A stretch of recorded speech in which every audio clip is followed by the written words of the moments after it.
Okay, we're live. Thank you.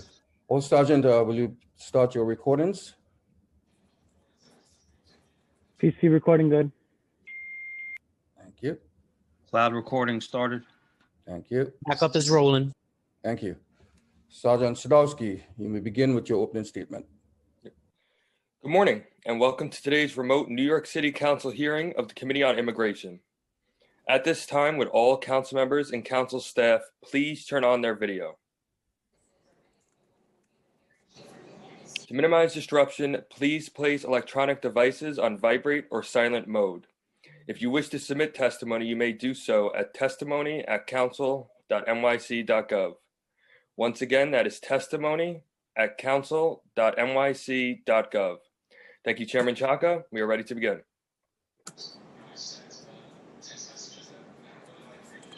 And buenos dias, everyone. Carlos Menchaca, Chair of the New York City Council's Committee on Immigration. I want to acknowledge that we have been joined by Council members Drum, Chin, and Koo, and we are waiting for some of the other members to come in, and I will give them a shout out later in the committee hearing. Okay, great. So today, the Committee on Immigration will be conducting oversight on reducing barriers to citizenship. We will also be hearing my colleague, Councilmember Koo's resolution number 1229, which calls on the United States Congress to pass and the President to sign the Adoptee Citizenship Act of 2019 in order to secure U.S. citizenship of internationally adopted children who are now adults or aging into adulthood. I will let the sponsor speak on his resolution and want to thank him for his commitment to this issue. It is a heartbreaking ordeal to go through, to be brought to the United States as a child, only to find out later that you are not guaranteed the rights of citizenship. And we must have the immigration law updated immediately to ensure this does not happen. The right to attain citizenship is a sacred tenet of our nation's foundational documents, which it comes to the privilege of voting and running for office, but also the permanent protection from deportation and the freedom to travel within and outside the United States. Citizenship allows individuals full access to this nation's safety net, benefits without fear of adverse immigration consequences. In New York, more than half of our 3.1 million immigrant neighbors are naturalized citizens. The Mayor's Office of Immigrant Affairs estimated in 2019 that another 622,000 immigrant New Yorkers could be potentially eligible for citizenship. We are living in a new era under new federal leadership, and we are grateful for that. And yet we cannot ignore the carnage that is wrought across our immigration system, harming too many lives over the last 4 years. We have a mandate to do better. And as chair of the Immigration Committee, today is about calling attention to the ways in which the federal government has failed our immigrant communities and must immediately take action to change the course. We are excited that a pathway to citizenship is among President Biden's top priorities. And I want to make sure to thank our congressional representative, Nydia Velázquez, for her persistent advocacy and leadership on this issue. New legislation being proposed by the White House would offer a pathway to citizenship for all immigrants living in the United States as of January 1, 2021, and meeting certain criteria. This will ultimately increase those New Yorkers who may become eligible for citizenship. The Mayor's Office estimates that there were approximately 504,000 undocumented immigrants in 2018, and many of them could be newly eligible for naturalization under new federal legislation. At the same time, the chilling effect that the xenophobic and cruel former federal administration has furthered, the active pursuit of policies that would erect barriers to accessing citizenship and the rapid spread of COVID-19 have left our naturalization processes under-resourced and overburdened. At the end of 2019 federal fiscal year, there was a naturalization backlog of 644,000, with a potential additional 130,000 cases backlogged due to suspension of most in-person citizenship processes. And this is all in 2020. We have a formidable task ahead to assist our many New Yorkers with the process of naturalization. And I look forward to hearing from our colleagues in the mayor's office about the work they have continued to do to ensure the barriers to citizenship are reduced as much as possible. To the providers, including our friends at CUNY Citizenship Now, who have continued to work throughout the last 4 years, but especially in this last year, with resources further limited and the necessity of digital creativity, we say thank you. We are here because of your unwavering commitment to immigrant New Yorkers, and we know that you will rise to the challenge ahead. I want to thank the administration and service providers for testifying today, as well as the staff working behind the scenes, making sure that the online hearing runs smoothly. These things are not easy, so thank you. I also want to thank Immigration Committee staff for their work on this issue, Committee Counsel Harbani Ahuja, Policy Analyst Elizabeth Kronk, and my staff as well, Chief of Staff Lorena Lucero and Cesar Vargas. And before I hand it over to my colleague, Councilmember Koo, I just want to give a moment for us to remember all those that have died, the immigrant New Yorkers who have been essential workers and that have carried so much of the burden to keep the city moving. We think about them as we think about citizenship, as we think about the path to a better life here, not just in our city and our state, but in our country.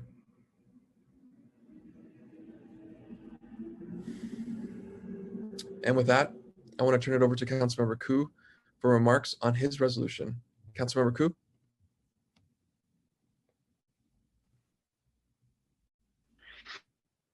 Thank you. Good morning, everyone.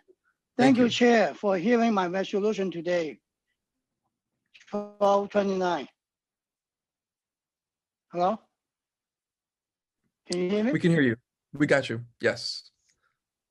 Okay, yeah. So let me start over. Thank you, Chair, for hearing my resolution today, Resolution 1229. I introduced this resolution a year ago, calling on the federal government to close a loophole in the Child Citizenship Act of 2000, which prevents internationally adopted children from receiving U.S. citizenship, despite being legally adopted by U.S. citizens. Imagine spending 99% of your life as an American, only to have your country turn its back on you because of missing paperwork.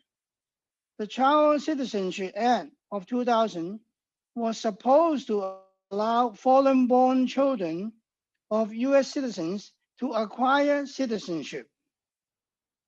Unfortunately, a loophole in the act left out thousands of adoptees from countries all over the world because they were 18 years old by the time the law went into effect.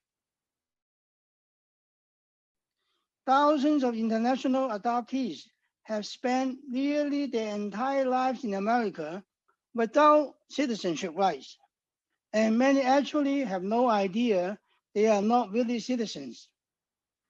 Such an oversight is a colossal failure of our federal immigration policy. You should be prioritized as an urgent notion why international adoptees should not be granted full and unequivocal citizenship. Last week, we celebrated Korean American Day,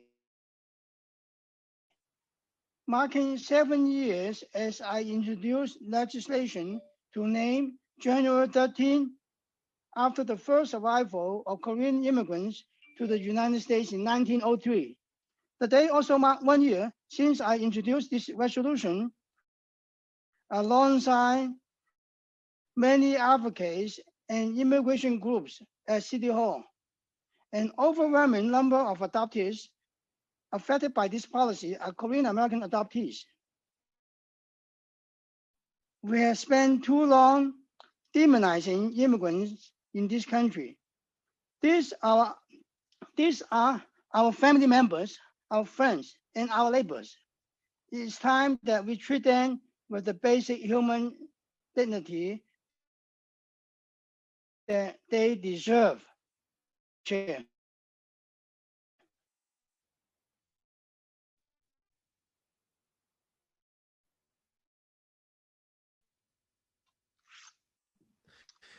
Councilmember Koo, you may have. Did you complete your remarks? Yes, did you hear me? Okay. Yes, thank you. I just wanted to just make sure if there was something else you wanted to add, but thank you so much for your resolution today and for your commitment to this Yeah. issue. And I wanted to say thank you to you. And we've also been joined by Councilmember Moya, who is here and on the committee. I want to hand it over to the committee counsel, Harbani Ahuja, to go over some procedural items to get us started with our first panel, our public panel. Thank you, Chair. My name is Harbani Ahuja, and I'm counsel to the Committee on Immigration for the New York City Council. Before we begin, I want to remind everyone that you will be on mute until you are called on to testify, when you will be unmuted by the host. I will be calling on panelists to testify. Please listen for your name to be called. I will be periodically announcing who the next panelist will be. For everyone testifying today, please note that there may be a few seconds of delay before you are unmuted, and we thank you in advance for your patience. All hearing participants should submit written testimony to testimony@council.nyc.gov. At today's hearing, the first panel will consist of members of the public, followed by representatives from the administration, followed by council member questions, and then additional members of the public will testify. I'd like to remind everyone that unlike our typical council hearings, we will be calling on individuals one by one to testify, and each panelist will be given 3 minutes to speak. For panelists, once your name is called, a member of our staff will unmute you, and the Sergeant at Arms will give you the go-ahead to begin upon setting the timer. Please wait for the Sergeant to announce that you may begin before delivering your testimony. Council members who have questions for a particular panelist should use the raise hand function in Zoom, and I will call on you after the panelist has completed their testimony. We will now hear testimony from our first panel. I'd like to welcome Farhana Chaudhry to testify. After Farhana Chaudhry, I will be calling on Ileana Diaz to testify. Farhana Chaudhry, you may begin when you are ready. Time starts now. Thank you, Chairman Menchaca and the members of the Committee on Immigration for allowing me this opportunity to speak at this hearing today. I delayed my application for my citizenship because I heard the cost of the legal and application fees would run upwards of thousands of dollars. And as a student with little means, I certainly could not afford that. Then in 2018, I was ecstatic to learn about the CUNY Citizenship City Council program's free immigration services. I was so excited that I showed up an hour early for my appointment, which is very uncommon of me. But however, I was still pretty anxious about covering the citizenship application fee. Then during the intake process, Ellie, the incredibly intelligent woman who helped me with my application, said the two most beautiful words that brought tears to my eyes: fee waiver.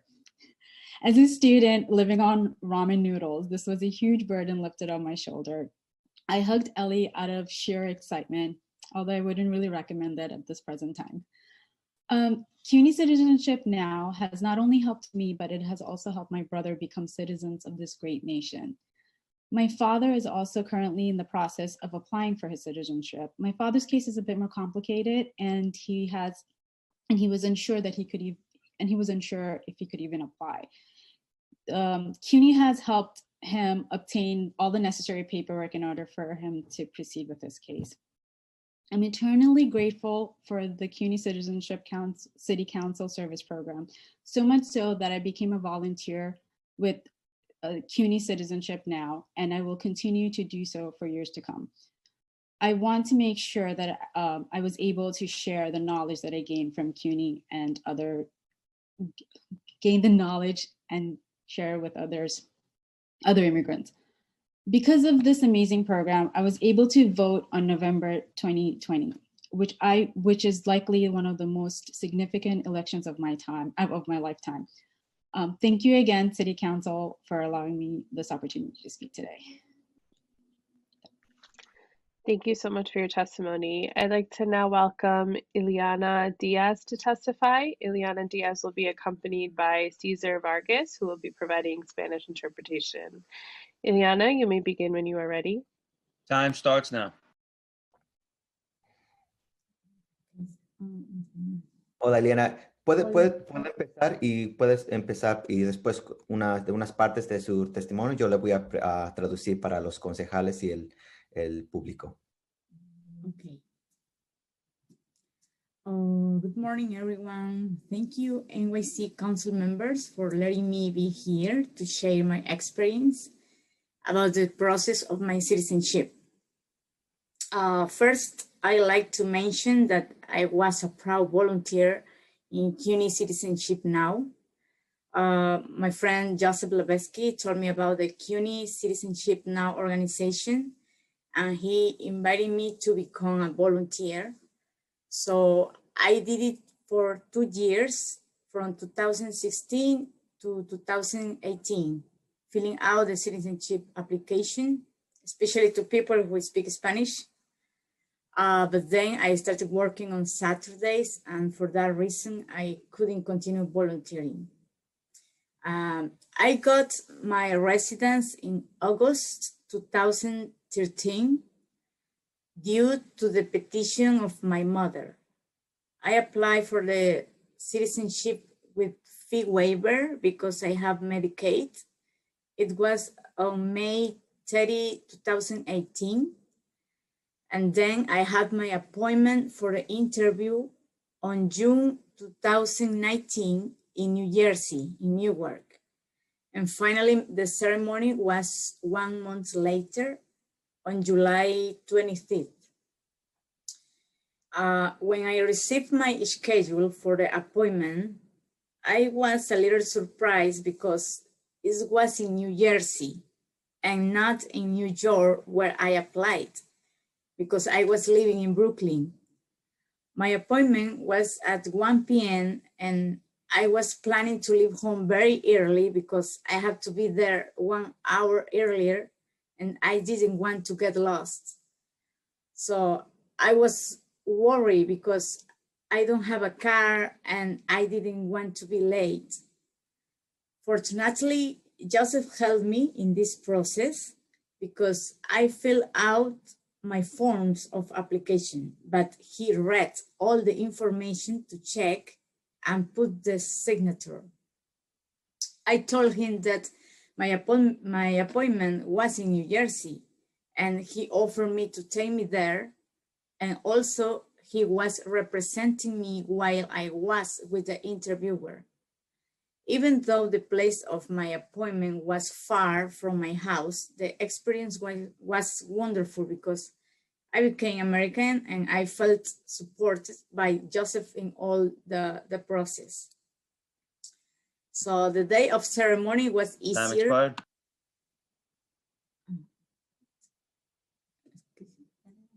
The day of ceremony was easier because I was in the United States of Courthouse in Brooklyn. So the time only I had to take a bus because it was close to my area. The ceremony was really good, but I didn't receive my little American flag. I asked about that, but they told me that they didn't have, so I bought one later. Thank you, Ms. Diaz. Thank you for your story today Thank and your you. testimony. Thank you. Thank you for your testimony. I'll now turn it over to council member questions, starting with Chairman Chaka. So my only question, and we're going to be hearing from the mayor's office, and we have a lot of council members here today, and we'll be talking to a lot more council members. When Biden came out with his, what we felt was an affirmation for a path to citizenship, what do you feel like the most important thing that the city can do to make lives better for anyone who's going to be applying for citizenship? And I just wanted to give Ms. Diaz or Ms. Chaudhry an opportunity to talk about what the city council needs to hear right now and the mayor needs to hear right now.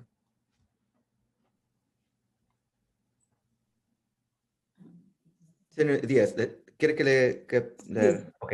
El concejal dijo que aparte de su programa y el proceso, ¿cuáles cosas usted cree que la ciudad puede hacer para mejorar el proceso, particularmente con todo lo que está pasando de las tarifas, pero también del proceso legal? ¿Cuáles cosas que usted cree puede hacer el proceso más fácil que la ciudad de Nueva York pueda hacer, que pueda ayudar a muchos inmigrantes? Ok, yo pienso que el fee waiver debería continuar porque hay muchas personas que no ganan lo suficiente como para pagar la tarifa actual. Creo que la subieron a 1,075, me parece, y hay personas que eso es lo que ganan en un mes. Entonces, pienso que sería una gran ayuda que continuara el fee waiver sería una gran ayuda para las personas que están aplicando a la ciudadanía. Por otro lado, también si los appointments para las entrevistas son más cerca del área donde vive la persona, también sería una gran ayuda porque, por ejemplo, mi appointment fue en New Jersey, fue muy lejos. Yo tuve que salir muy temprano de mi casa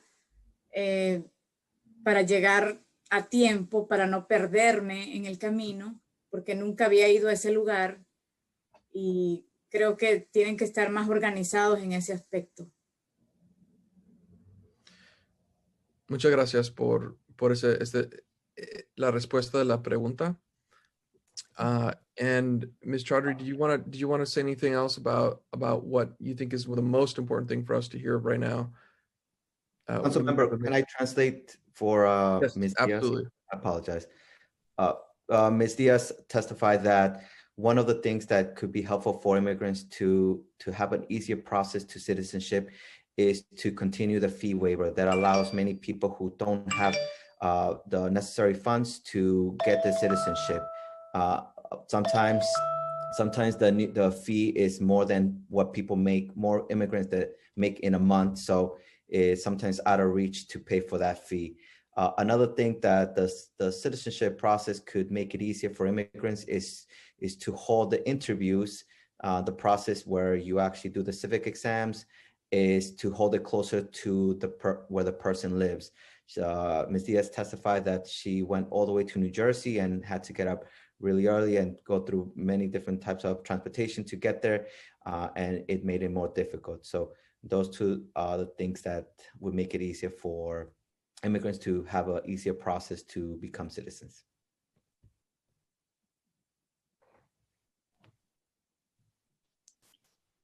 Hi. So I completely agree with Ms. Diaz. Like the fee waiver is very crucial. Like that was one of the main deterrent for me even applying. So when I found out that I didn't have to pay and it was that much easier, it made the process so much accessible. So I feel that to continue this, it would definitely get a lot of people to step up and then go through with their application. And also maybe spreading the word of the CUNY citizenship. Like I think just getting the word out there and what they're doing and just, you know, I think spreading the word in the community, I think that's my suggestion. But other than that, yeah, I think they're doing a fantastic job. Thank you. Thank you. Thank you again.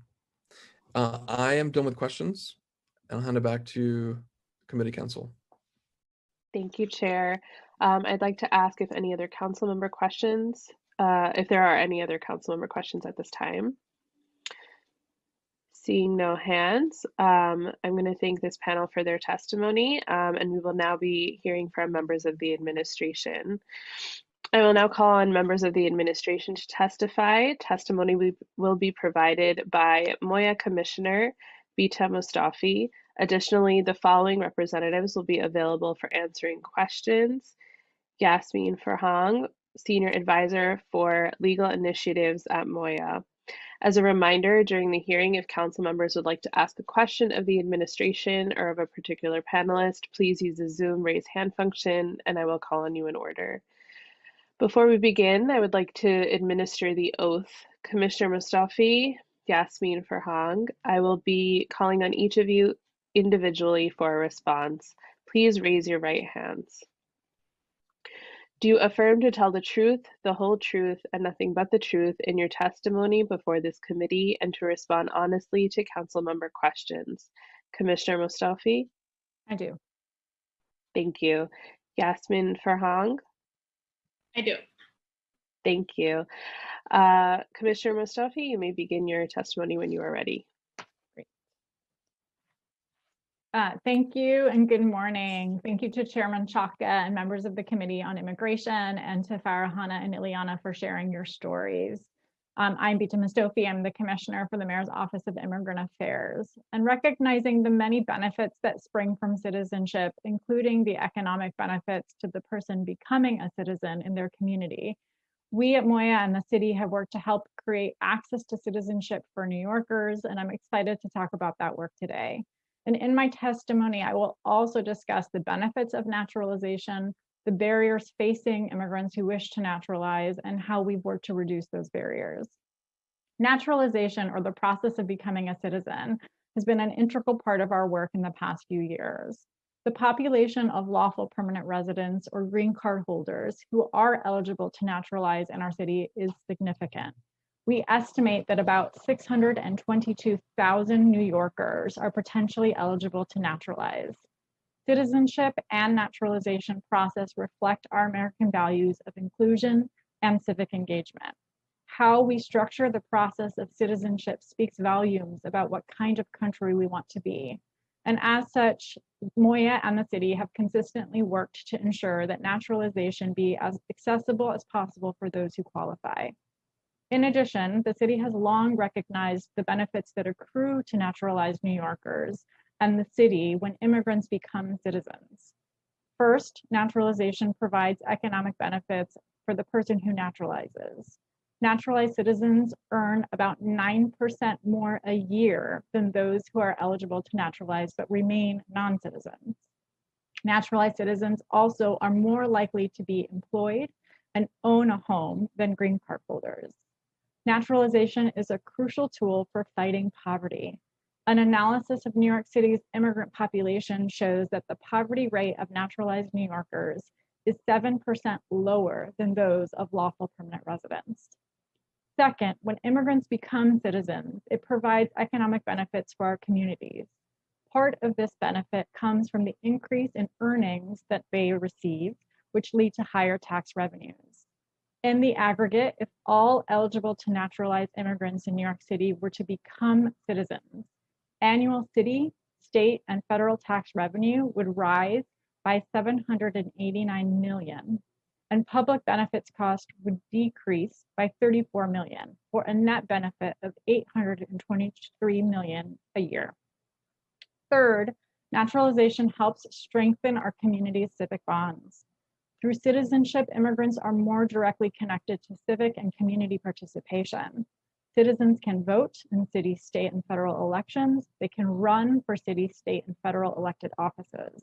Studies also show that the economic benefits of citizenship, especially increased income and home ownership, lead to higher rates of participation in civic organizations and volunteer activities. Despite these myriad benefits, less than 10% of those who are eligible to naturalize in our city do so every year. There are long-standing barriers to becoming naturalized, including the relatively high cost of naturalization and language barriers. Moya's analysis of the eligible to naturalize population found that about 45% of eligible New Yorkers are low income, meaning below 200% of the federal poverty level, and that about 59% have limited English proficiency. Unfortunately, these barriers have been compounded by the last 4 years of actions of the Trump administration, which actively and openly hostile to the idea of a welcoming and inclusive America. The administration sought to discourage and impede naturalization at every turn. First, the administration proposed a rule targeting lawful permanent residents with disabilities, impeding them from obtaining a medical exemption to the citizenship testing requirement. Second, the administration sought to make the requisite civics exam longer and harder in an effort that was politicized in nature. And they sought to institute a de facto wealth test to citizenship by eliminating the fee waiver and disproportionately raising the application fee. The fee schedule that they sought to enact would have increased the cost of naturalization by an unprecedented 83%, increasing the already high cost of $640 to over $1,000 and imposing an insurmountable challenge to many families. Finally, the Trump administration showed their contempt for naturalization even during the COVID-19 crises by halting oath ceremonies for naturalization and refusing to institute remote ceremonies, despite having the authority to do so and repeated calls from bipartisan lawmakers, in effect delaying the naturalization of over 100,000 permanent residents around the country in advance of an election. Given these actions, it is no surprise that under the Trump administration, naturalization process has slowed to a crawl. As of this month, the processing time for naturalization applications at USCIS's New York City field office ranges from 16 and a half to 23 months. The city has consistently worked to encourage naturalization, not just in our city, but across the country. As chair of the Cities for Citizenship, along with mayors of Chicago and Los Angeles, we have worked with the coalition for years, drawing on experiences of multiple jurisdictions to make the case for national investments in citizenship. Prior to the Trump administration, New York City also worked closely with the Federal Task Force for New Americans to raise awareness about citizenship and the benefits of naturalization, especially during Citizenship Day. In 2015, for instance, Mayor de Blasio welcomed 100 new citizens in a citizenship naturalization ceremony. City libraries also have ongoing partnerships with USCIS to hold New American Corners, which are dedicated spaces in libraries that hold information about citizenships and immigration issues more generally. The Trump administration's attempts to make naturalization beyond the reach of many lawful permanent residents fundamentally conflicts with the longstanding goals we have as a city to encourage it. For this reason, Moya has shown leadership in fighting back against actual and proposed changes in a variety of ways. First, by submitting comments in opposition to proposed rules, including comments opposing the changes to disability exemptions and the new fee schedule. Second, by leading on multi-city letters, both opposing the dramatic increase in naturalization fees, and most recently in calling for remote oath ceremonies during the pandemic. And third, by leading and coordinating a multi-city amicus brief in support of enjoining the changes to the USCIS fee schedule. This, we are pleased to share, supported a lawsuit which ultimately stopped implementation of the entire rule nationwide, and with the judge in that case citing to the amicus brief that we submitted as evidence for the national effects of the rule. Moya's work with fellow cities and counties across the country took place with our leadership in two coalitions, Cities for Citizenship, which I mentioned, and Cities for Action, where we have been able to highlight both the local and the national interests at stake, gather with sister municipalities to share strategies about how to continue supporting our residents and celebrate Citizenship Day by encouraging eligible New Yorkers to naturalize. We believe that the Biden administration sees the value in supporting naturalization, as the Obama administration did. We have been communicating closely with the incoming administration, including on issues related to naturalization. Our hope is that the Biden administration will roll back the barriers erected by the Trump administration and furthermore take steps to increase investments in promoting citizenship and immigrant civic participation generally. We have also asked for, and the new administration has committed to, a day one bill that provides dedicated funding to cities and counties, as well as libraries, labor unions, employers, colleges and universities, and other partners to expand programs to promote integration and inclusion, increase English language instruction, and provide assistance to individuals seeking to become citizens.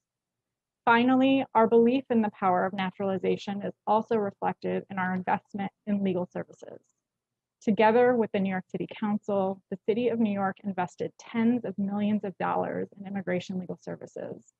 Since July 1st of 2016, Action NYC and other city-funded legal services programs have assisted low-income and other vulnerable immigrants in over 5,000 naturalization applications.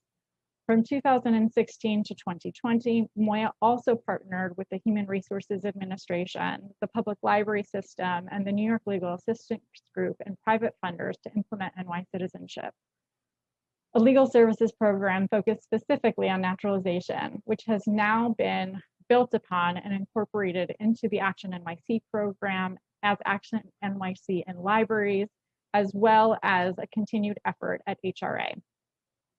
Furthermore, we continue with funding that addresses some of the most vulnerable lawful permanent residents' need for access to naturalization and to ensure continuation of legal representation in cases that have been delayed due to the pandemic.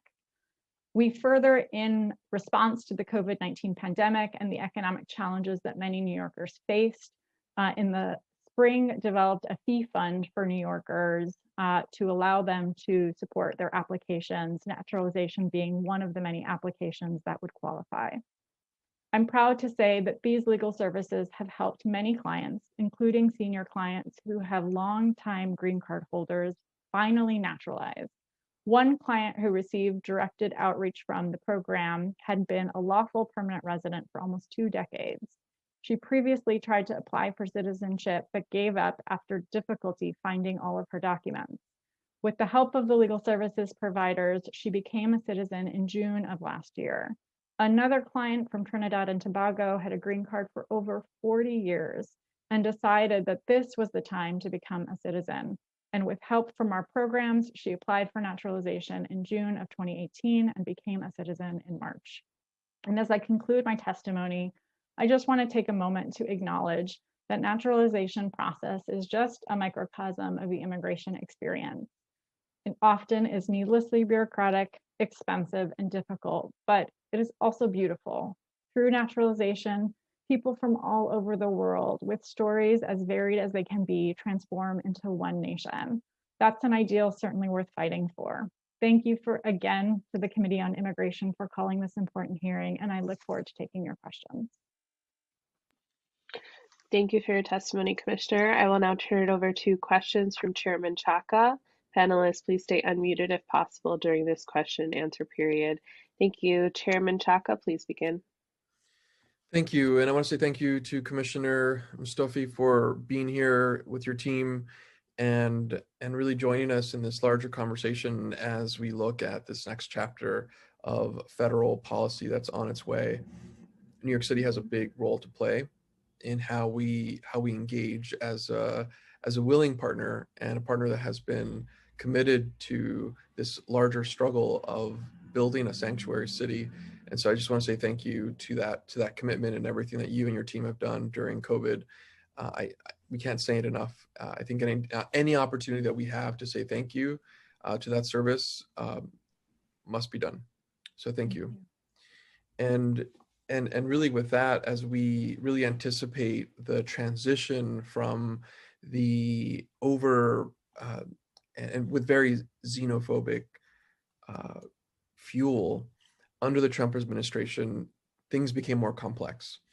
And so how did these policies, and I'm really looking at things like the average time it took for legal service providers to complete a case, that is something that I think we have been in joint effort funding for New Yorkers. How did these policies affect the average time it took for our legal service providers to complete a case? Sure, I will start and then invite Yasmin to share more as to sort of the specifics. You know, it was and certainly continues to be at this moment a challenging legal landscape for our providers who are serving immigrant New Yorkers. You know, as I noted, the huge increase in backlogs and waiting times. On average, anything from 16 and a half to 23 months of waiting. And that means that your case is pending during this period of time.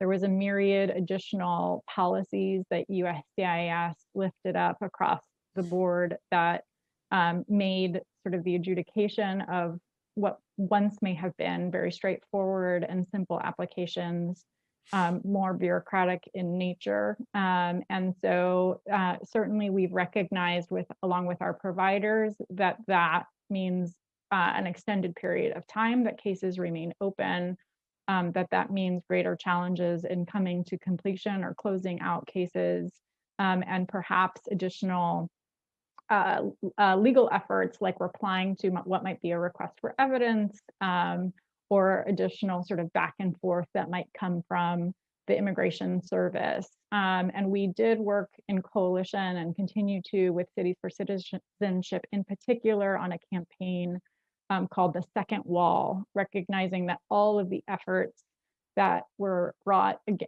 to reduce access to citizenship really fundamentally were like the erection of another wall in the immigration system. And so we will continue to focus on those efforts at reducing those barriers, breaking them down, but also looking forward to making the process more accessible for everyone. Yasmin, do you want to add specifics on the experiences of providers? Thank you, Commissioner.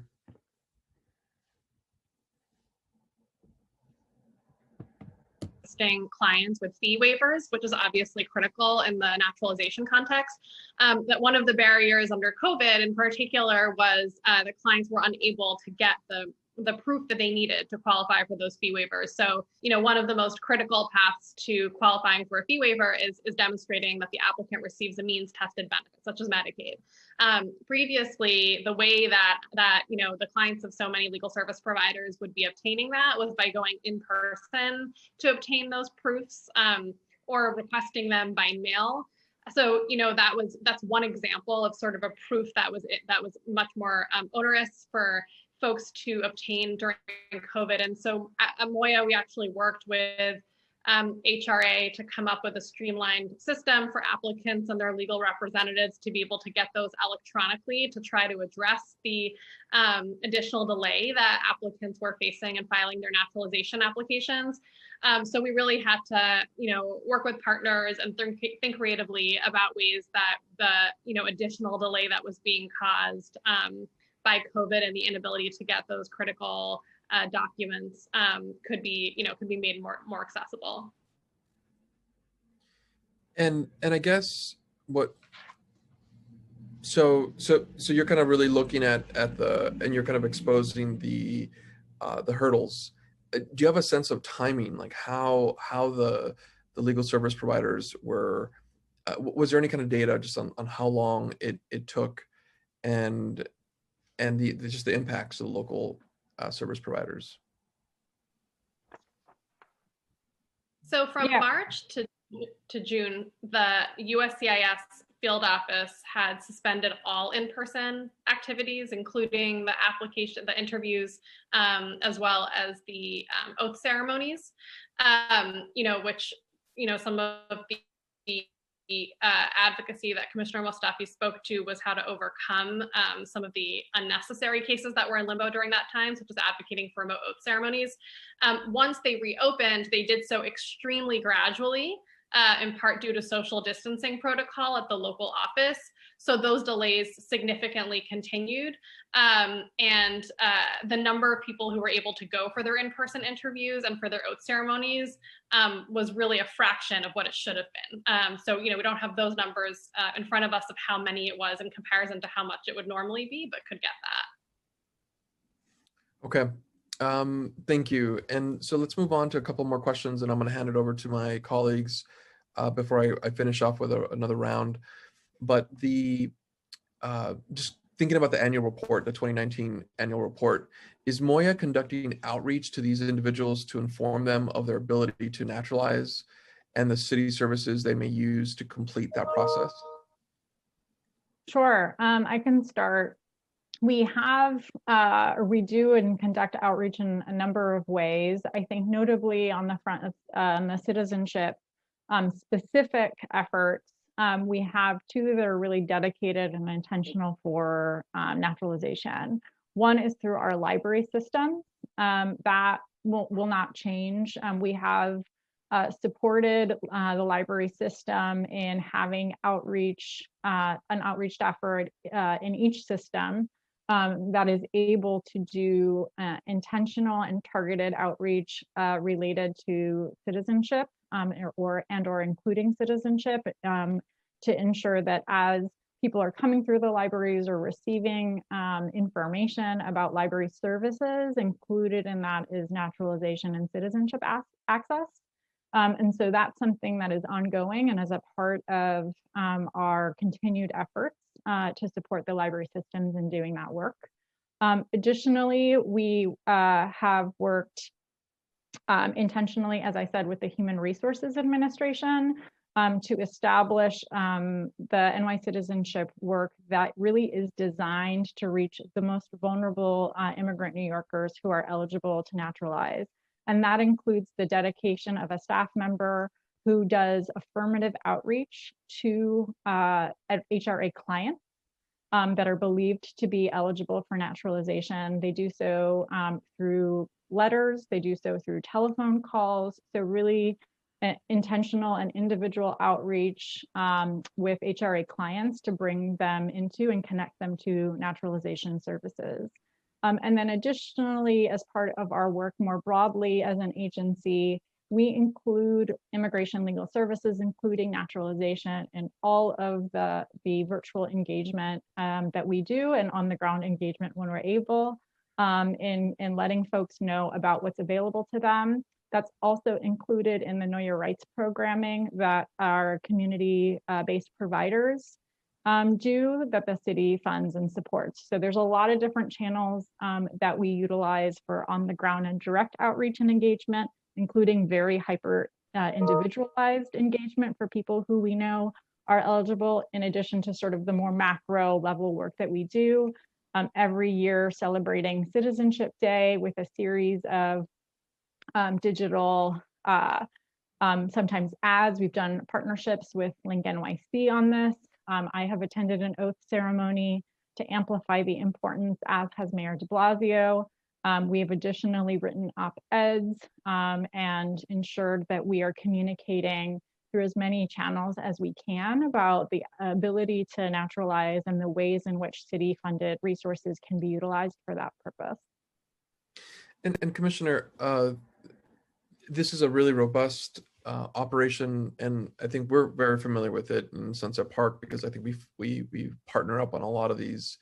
And even just today, for example, the St. Michael's spot is opened, and we want to say thank you again for that incredible focus on the IDNYC Center, just because these are really tough times to engage, and we're all trying to figure out how to be safe during COVID. And you mentioned libraries, which have been closed most of the last year, as another spot for communication. And so I guess I just want to follow up on that as you referenced libraries, and we're struggling to really reopen IDNYC spots for more enrollment. This is going to be a big issue. And so I just wanted to kind of get a sense about how Moya is really retooling in a time of COVID to ensure that we can keep up with the pace of engagement. Sure. So in terms of citizenship, the libraries have, as many folks have, retooled, as you said, to ensure that they're doing digital outreach and engagement to New Yorkers. And so, I think certainly from our perspective as the funder here, we are trying to be flexible and acknowledge the difficulty of the moment and the challenges that are faced. We want all of the workers to be safe in the work that they are undertaking. So we have been very sort of open to all of the alternative methods of communication outreach and engagement that can be undertaken in a moment in which, as you rightly know, there isn't such ready access to the physical locations.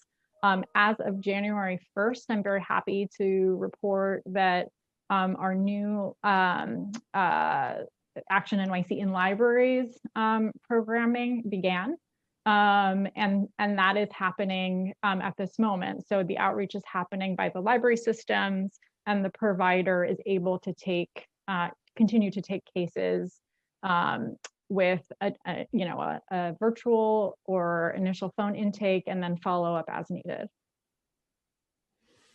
Okay, let's keep lines open on that. I think I'm thinking about some of the projects we joined efforts in big and small ways, like working with mutual aid organizations, other places where people are going to, so that we can bring good information and build that infrastructure and support that infrastructure. So let's go offline on some of those ideas. We're very interested in this new proposal, which is my second question, this new proposal to extend a pathway to citizenship for all undocumented individuals living in the US as of January 1st, 2021. How many New Yorkers does Moya believe to be estimated that could be eligible for this citizenship, and how soon? Yeah, I certainly want to start by saying how incredibly exciting it is to see this proposal on day one of the Biden administration, and a commitment that is very well earned by so many who have been advocating for and really fighting for the inclusion of our communities in our immigration system. And so, you know, we're incredibly excited about this. As I know, we have engaged already with the Biden team, first through the transition team, and now continuing conversations in the new administration, and we will continue to do that. As we have estimated in the past, believe approximately 500,000 New Yorkers are undocumented.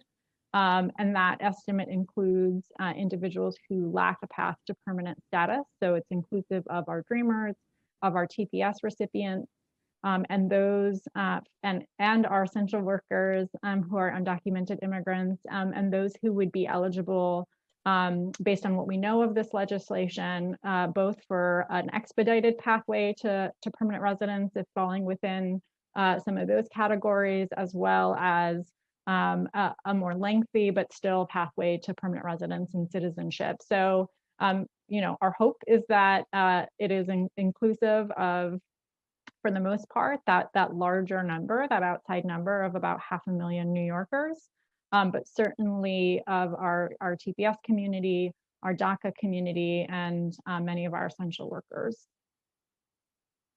Anything you want to add, Yasmin, to that from what we know of the legislation?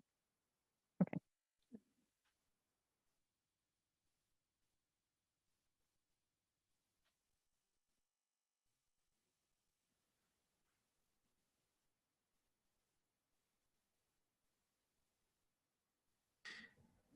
Yasmin, we cannot hear you. I think she said no. Oh, she said no. Okay, great. Then that makes sense. My last question for my first round before I hand it over to council members are the programs and the new processes that may not exist right now that need to be in place so we can assist newly eligible individuals. Has Moya thought about that, and can we work together to really build some of that out together? Yeah, thank you for the question. I'll say a couple of things about efforts that we've undertaken to sort of look at this question. One is in doing the incredible research that the team did and analyses of understanding the legal permanent resident population that might be eligible to naturalize, we've spent a lot of time thinking about that need and that effort, and sort of what might be the right ways to sort of boost or increase the naturalization rates that the city has. This remains something that we're in ongoing conversations around. We've really appreciated conversations we've had with CUNY Citizenship Now and understanding their model and the way that it works, and certainly is one of the many goals or priorities that we introduced and published in the New York City One NYC goals as a recognition of how important we believe and know it to be to the city. So that those efforts in understanding sort of the CUNY model and in increasing the rates of naturalization have continued. Additionally, we conducted an evaluation of NY citizenship in the last year to understand sort of what were the sort of positives and accomplishments of the program, and how, as we're sort of looking to fine tune and address or pivot it to be more efficient and successful, what are some of the learnings that we can build upon in all of these efforts.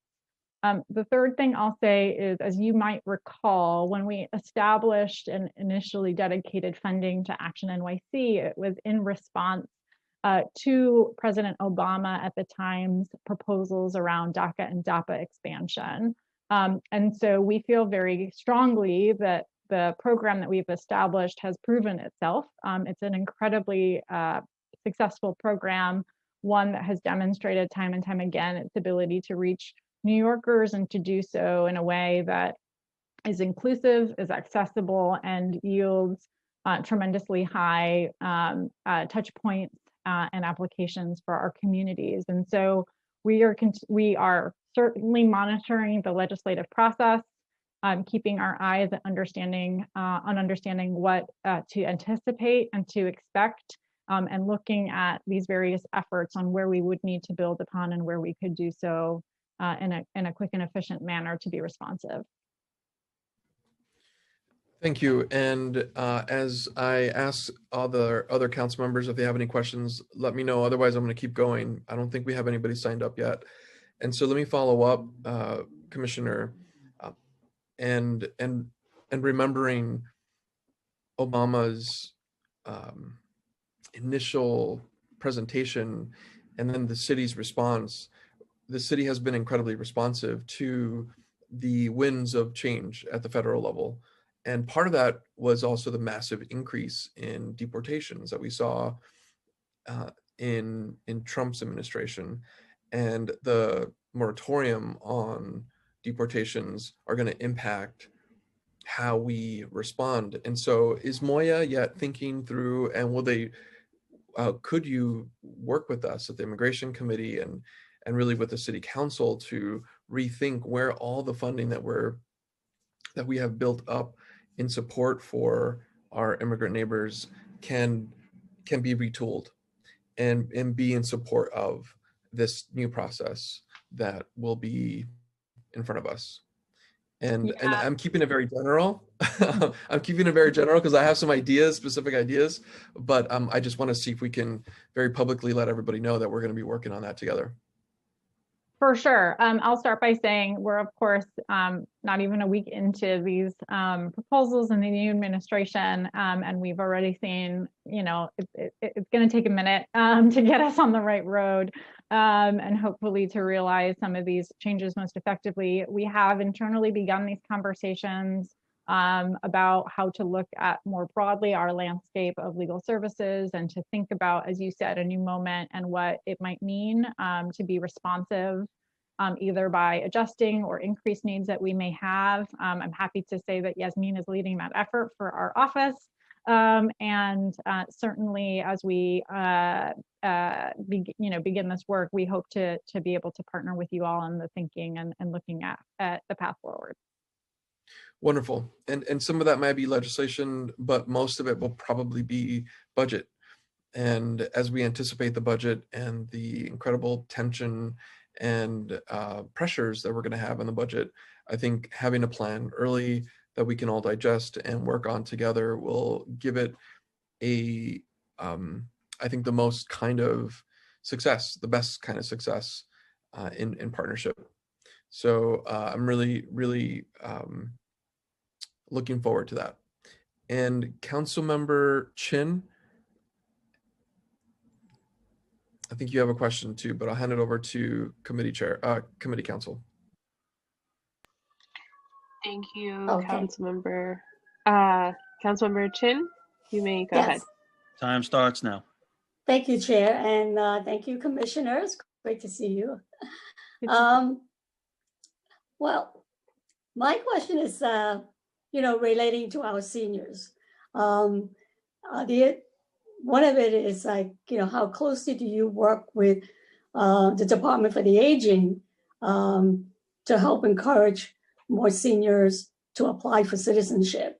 And the other thing is that in terms of the advocacy, right now, correct me if I'm wrong, that in order to take the citizenship test in your own language, you have to be here for a long period of time. I mean, I think for 55 and older, you have to be here for at least 20 years. And 65 and older, you have to be here for at least 15 years. I don't remember the exact years for my advocacy day. But for seniors, I think if there's ways that we can advocate to shorten that time, because even though, they struggle to learn English, it's not that easy. And they get nervous. And I know, seniors who failed the test, a couple of times. And if they weren't able to get the fee waiver, that's a lot of money. So I wanted to, my question is that in terms of, advocacy on shorten the period of time that for seniors who've been here so that they will have the opportunity to take the test in their own language where they will feel more comfortable. I mean, look, a lot of seniors could communicate with the basic English, but in a situation when they have to take an exam and, they're asking them historic questions in order for the test, they get nervous or it's not easy to really learn all the civic questions. So that's one thing. And the second thing is that to really look at encouraging more seniors, older adults that are eligible to apply.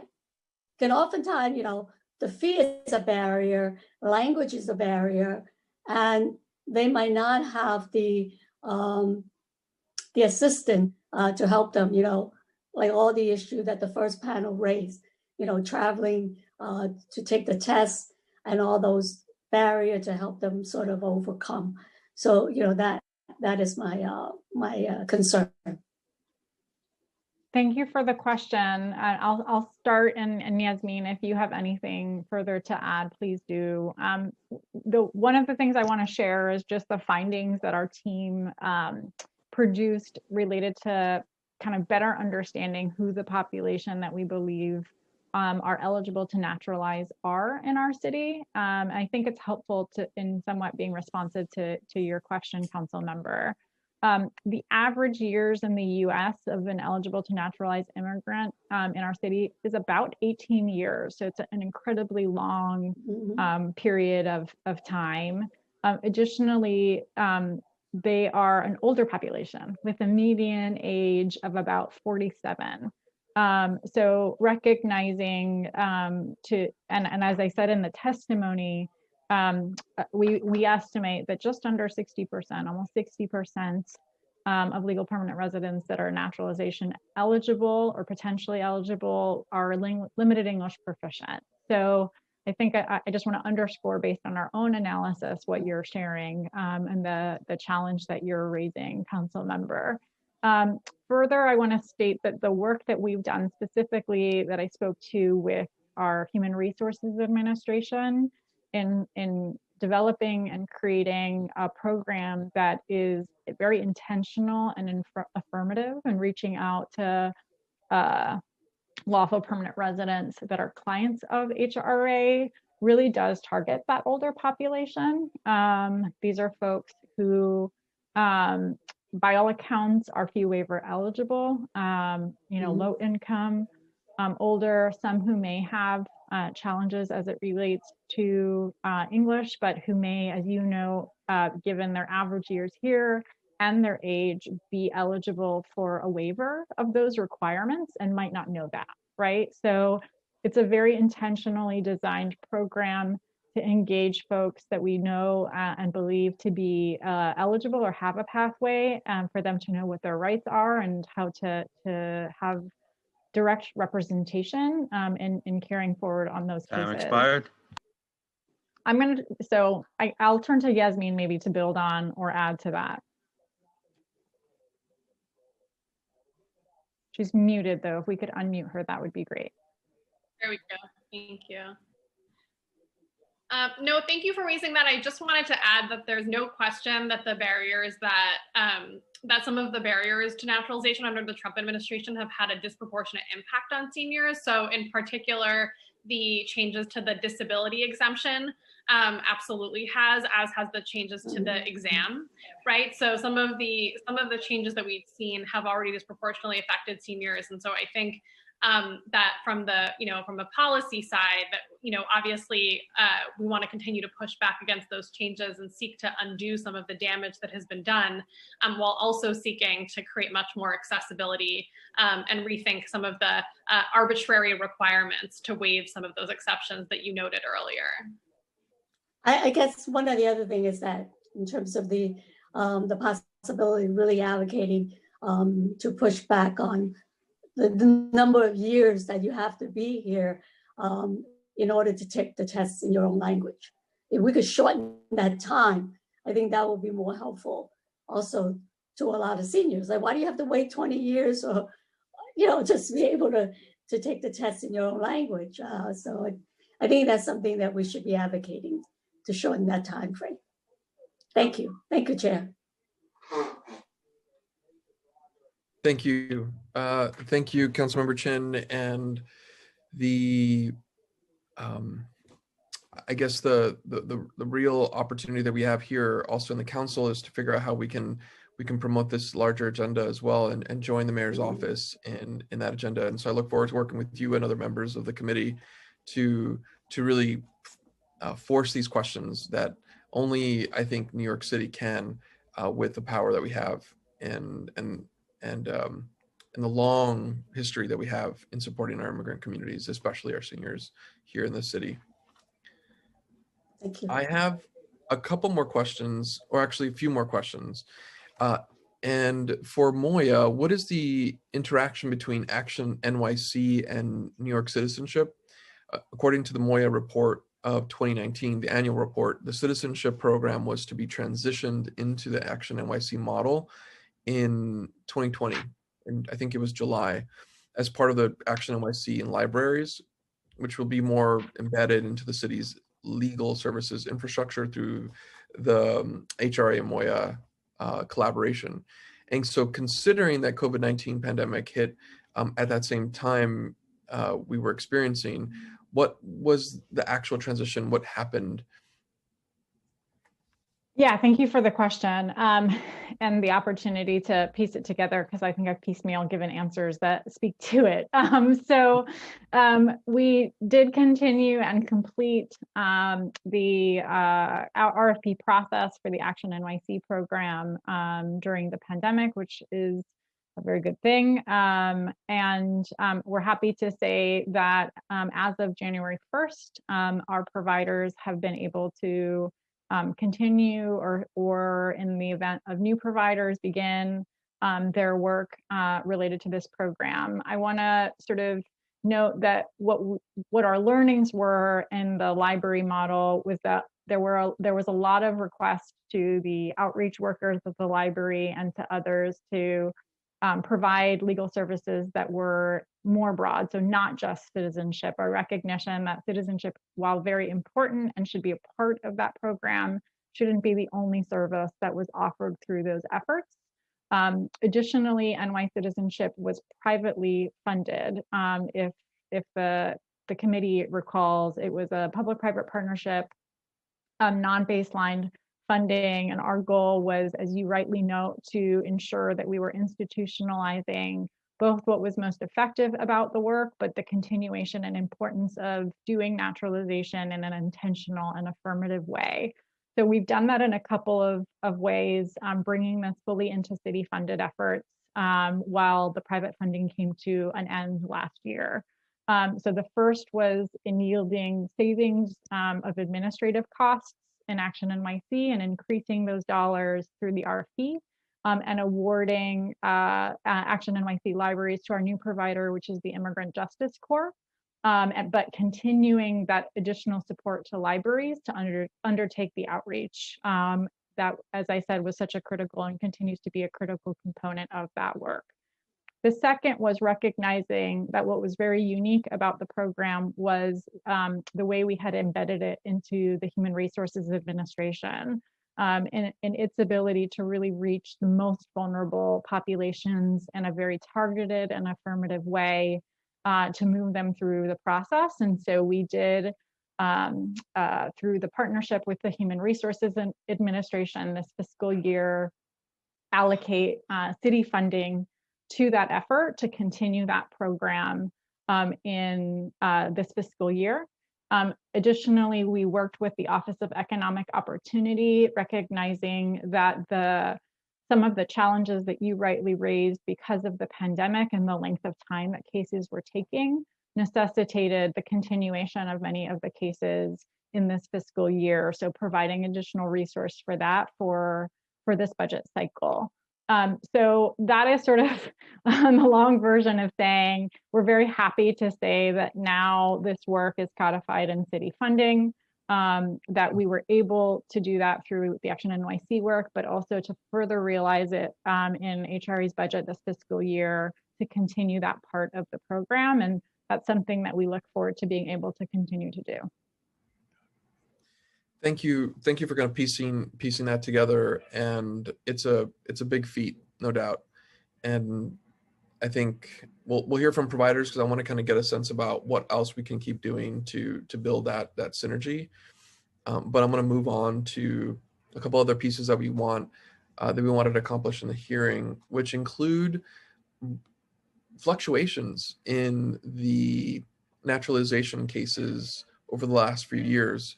And the 2019 annual report talks a little bit about that Action NYC services provided for citizenship increased from 861 applications to 958 applications from 2017 to 2018. And then there was a decrease to 864 applications in 2019.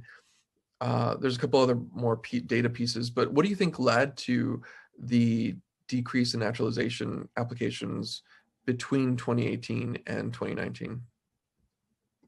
Sure, I can share my own thoughts, and Yasmin, please build on this with anything additional that we know or are aware of. But I think you've heard us speak numerous times to the challenges presented by naturalization in terms of the barriers that were lifted.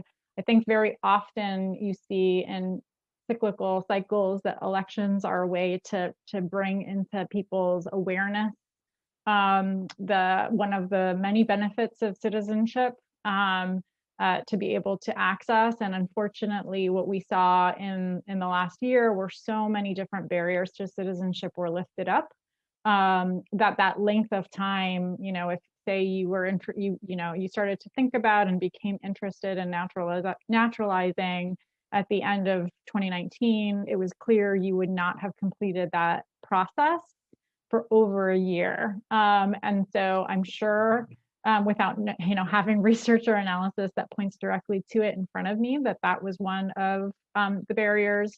Additionally, and we've heard this across the board, just an increased fear or concern in enforcement being the priority of the previous administration, including looking at, in a sort of more negative instead of welcoming way, applications for things like naturalization. So in the past, where there might have been less reticence to try and confidence that you will be able to go through because the system wasn't so designed to be enforcement focused or so punitive. Many may have been advised that this was maybe not the right moment to apply, that really the administration's intentionality to be trigger happy with deportation was one that perhaps wasn't worth it for individuals and their families, and may have received advice to hold or to wait based on the facts of their particular case to hopefully a better, more sunshine-oriented moment in our immigration system. Those are, some of what I surmise, both from what I've heard and read, are some of the reasons that we probably saw a decline in applications. But I don't know, Yasmin, if you want to add anything to that.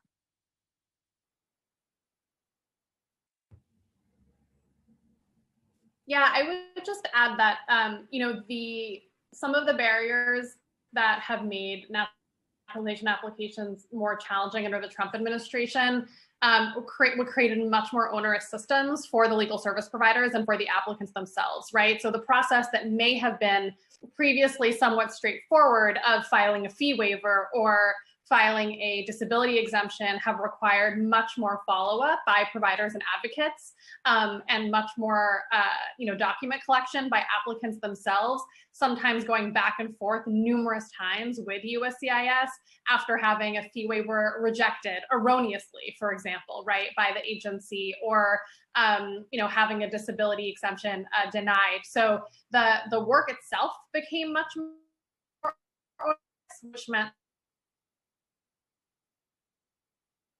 pending cases, and the amount of labor that took, I think, also contributed to a decrease in new filings.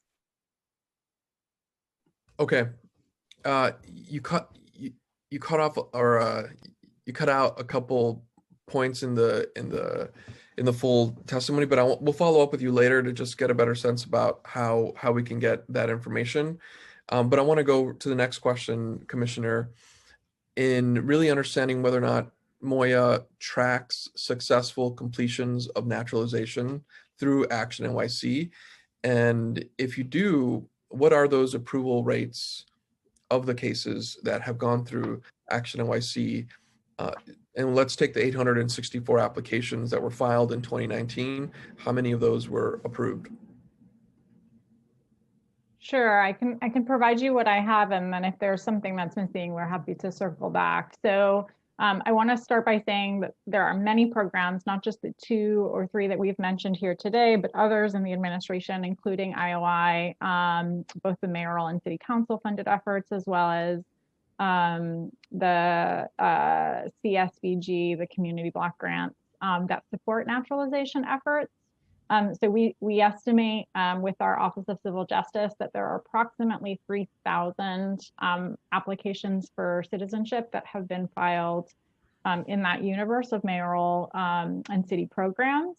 And for Action NYC, as you note, in the calendar year last year, we estimated about 864 applications were filed. That doesn't include the number of folks that we engaged or that began processes, right? Who may otherwise be delayed or prevented from filing in this moment. It is literally the number of cases that were filed.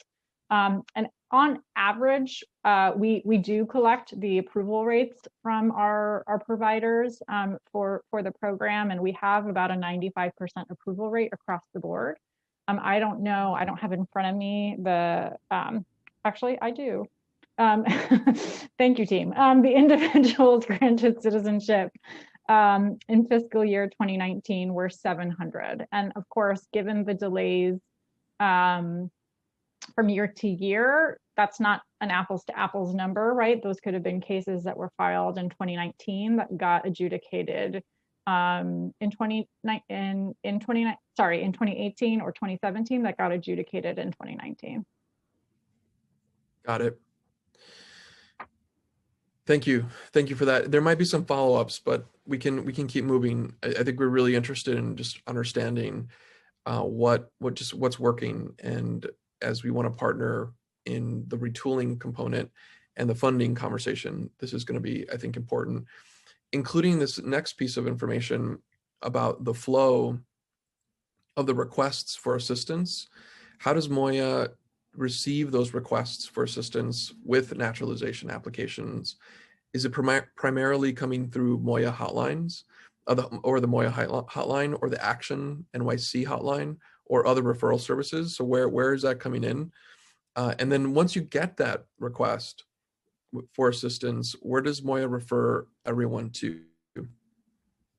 Yeah, thanks for the question. So there are a number of entry points that exist, everything from 311 to MOIA's own hotline, to the Action NYC hotline, to directly to the immigration legal services providers as well. And depending on sort of the originating issue, we, Moya, sort of our best practice is that we direct to the Action NYC helpline.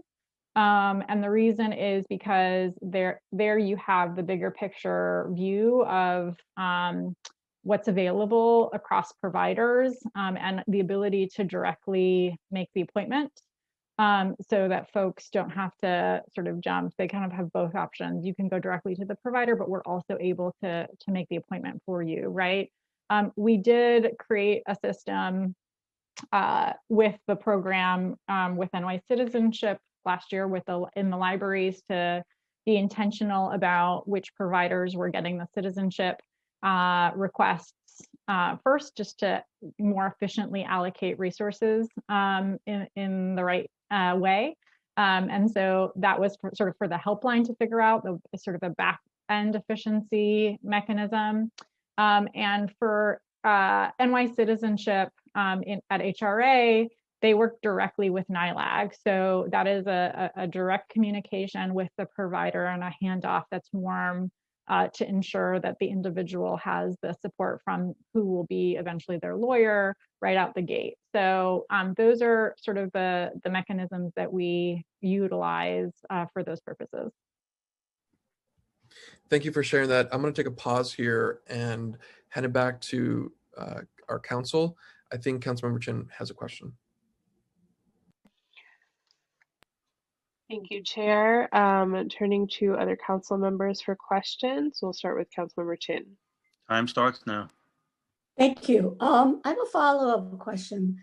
In terms of, outreach and letting people know that all these free programs are available, I want to know, as Moya and the advocates utilize the ethnic media outlet to really let people know that these services are available.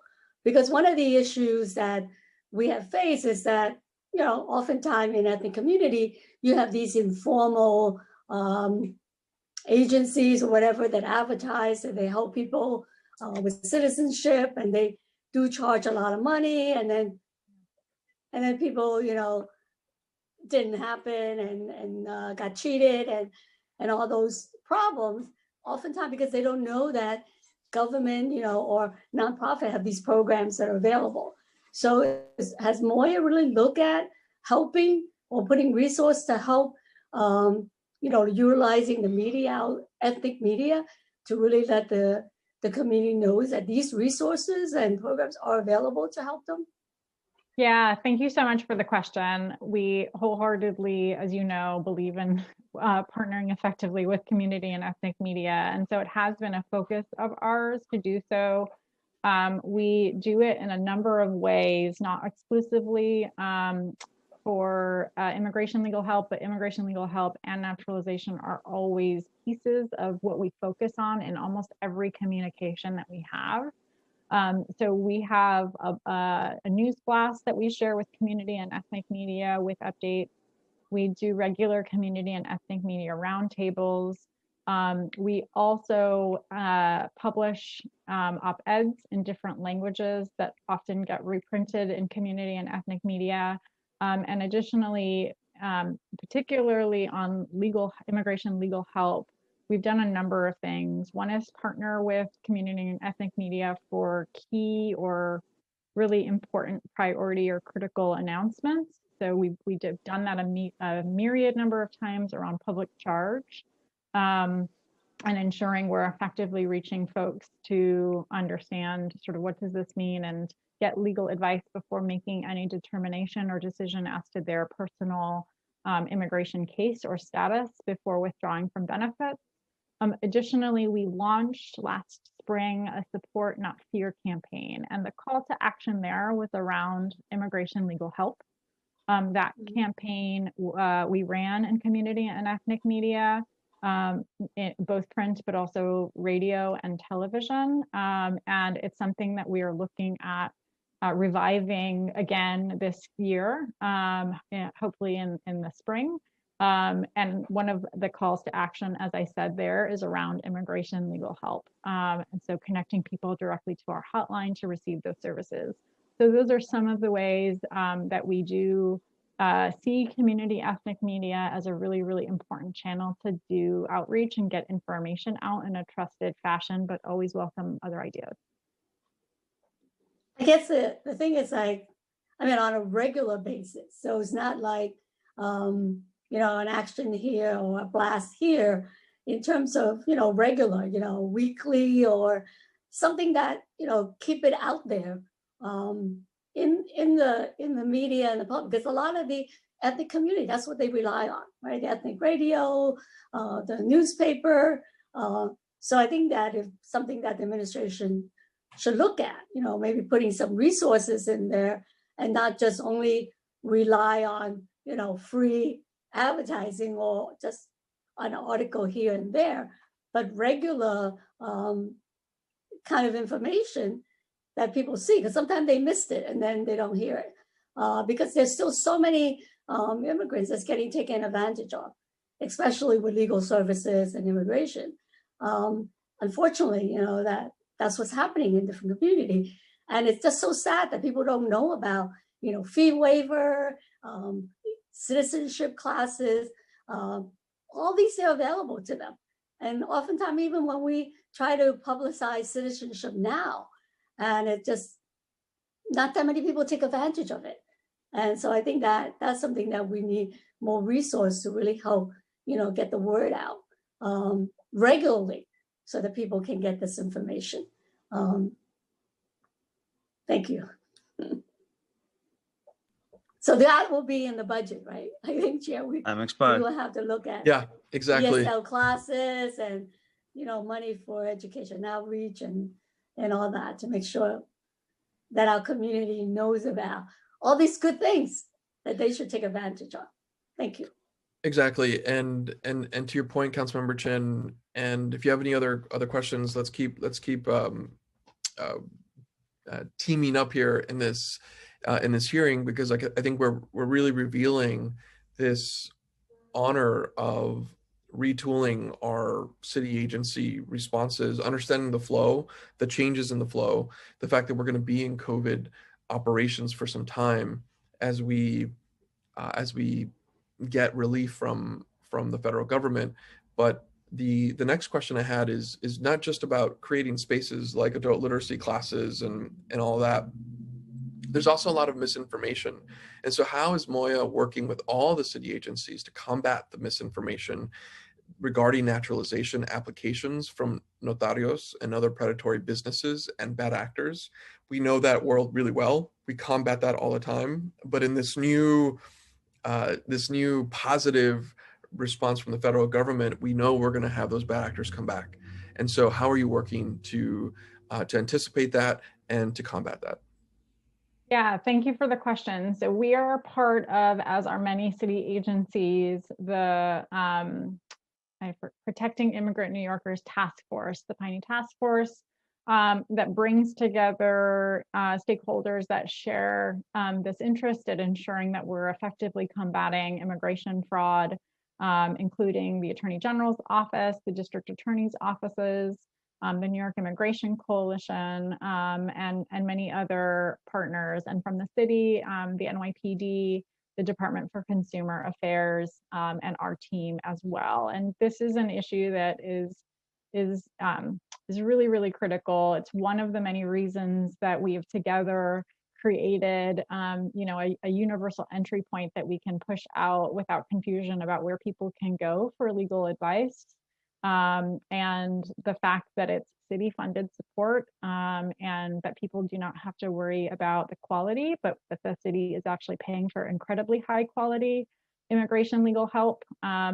We have worked to do a few different things to try and both elevate the concerns around this, but also to get information out about this issue, this really important issue. One is our team developed a one-pager that we had translated into many different languages about how to avoid fraud. So what are some of the best practices?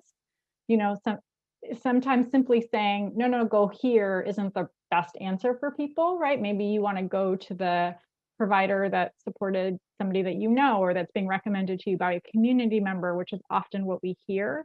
And so we developed a best practice. So what to ask for in terms of contract, what to look for in terms of being a reputable legal services organization, right? All of the sort of telltales, so that in our efforts to educate people, not just about the legal services that are available to them, but just making sure they know what their rights are and how to be a smart consumer in engaging with any immigration legal practitioner.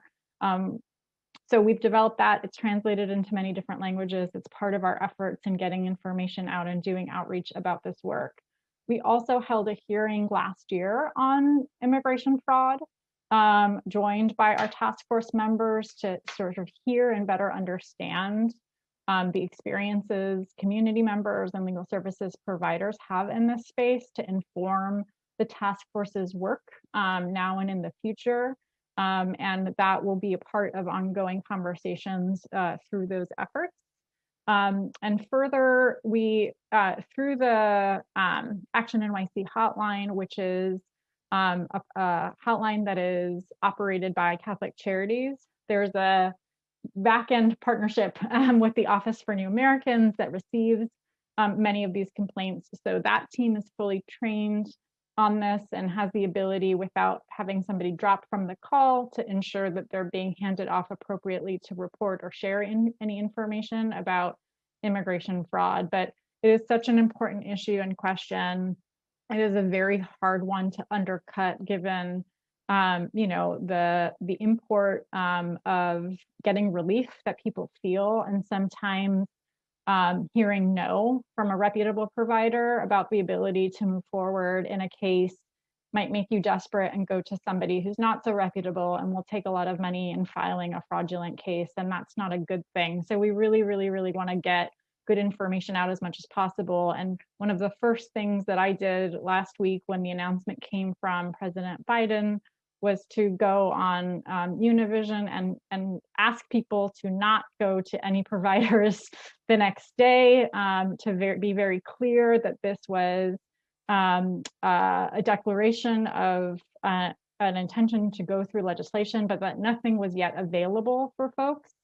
And so they might come and we can apply for a pathway to citizenship, but that is a false and illegal conduct that should be reported. And our team has amplified that message in various channels as well.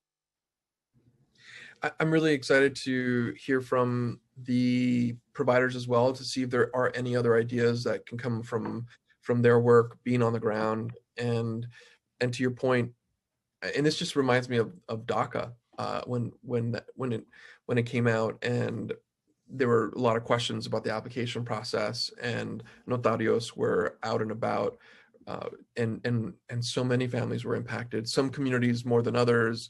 I know in Sunset Park, from our Chinese-speaking community, we had a lot of issues that came out, and so this is not new to us, and I'm really happy that you are kind of advocating for a responsible and thoughtful response from our immigrant communities.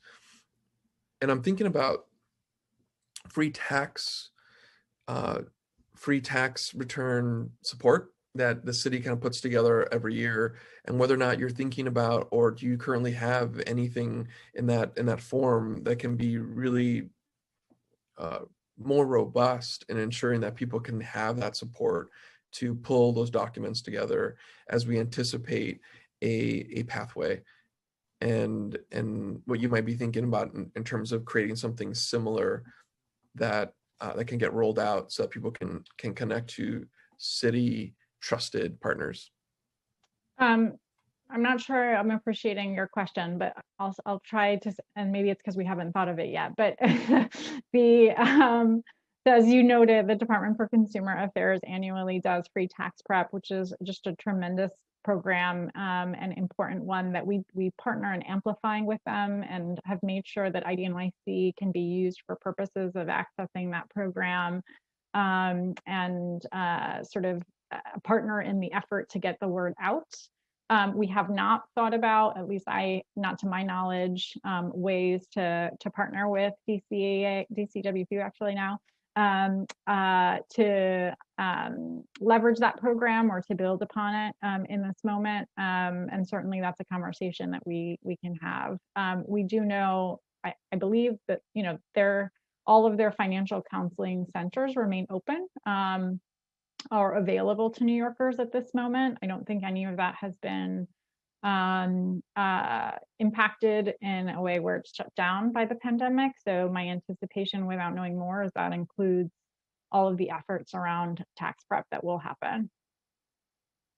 And really, it's creating a separate, but very much like tax prep, citizenship prep program that. I'm sorry, I misunderstood your point. Yes. Yes, this is part of what we had talked about and discussed in response to DACA and DAPA was in the creation of that program, and in the first year, I believe we operated it in this way. It also included a clinic model, like a tax prep model, for purposes of the application process. And given where things ended up with that effort, and of course with the Trump administration, it was retooled to be more responsive to the needs that we have. But in the very, very, very early conversations that we've had about looking at this new moment and what might be necessary, we have revived some of that, those initial thinking and points. And again, this is another place we can partner in helping roll that out. And maybe the last comment I want to make, and if Councilmember Chin doesn't have another question, I just want to double check, yes or no. No, okay. We'll move on, and this will be my last comment for you, Commissioner, and your team who came here. Just thank you again for the work, and I know that we're all experiencing, no matter what, and where we are, this pandemic and public service it continues to be something that will be changing people's lives. And as we see this new administration bring life to something that we've been all fighting for such a long time, the local infrastructure is going to be critical to the success of this federal program, and we're going to have to meet them. And so it's going to require a lot of creativity. It's going to require new ideas and funding.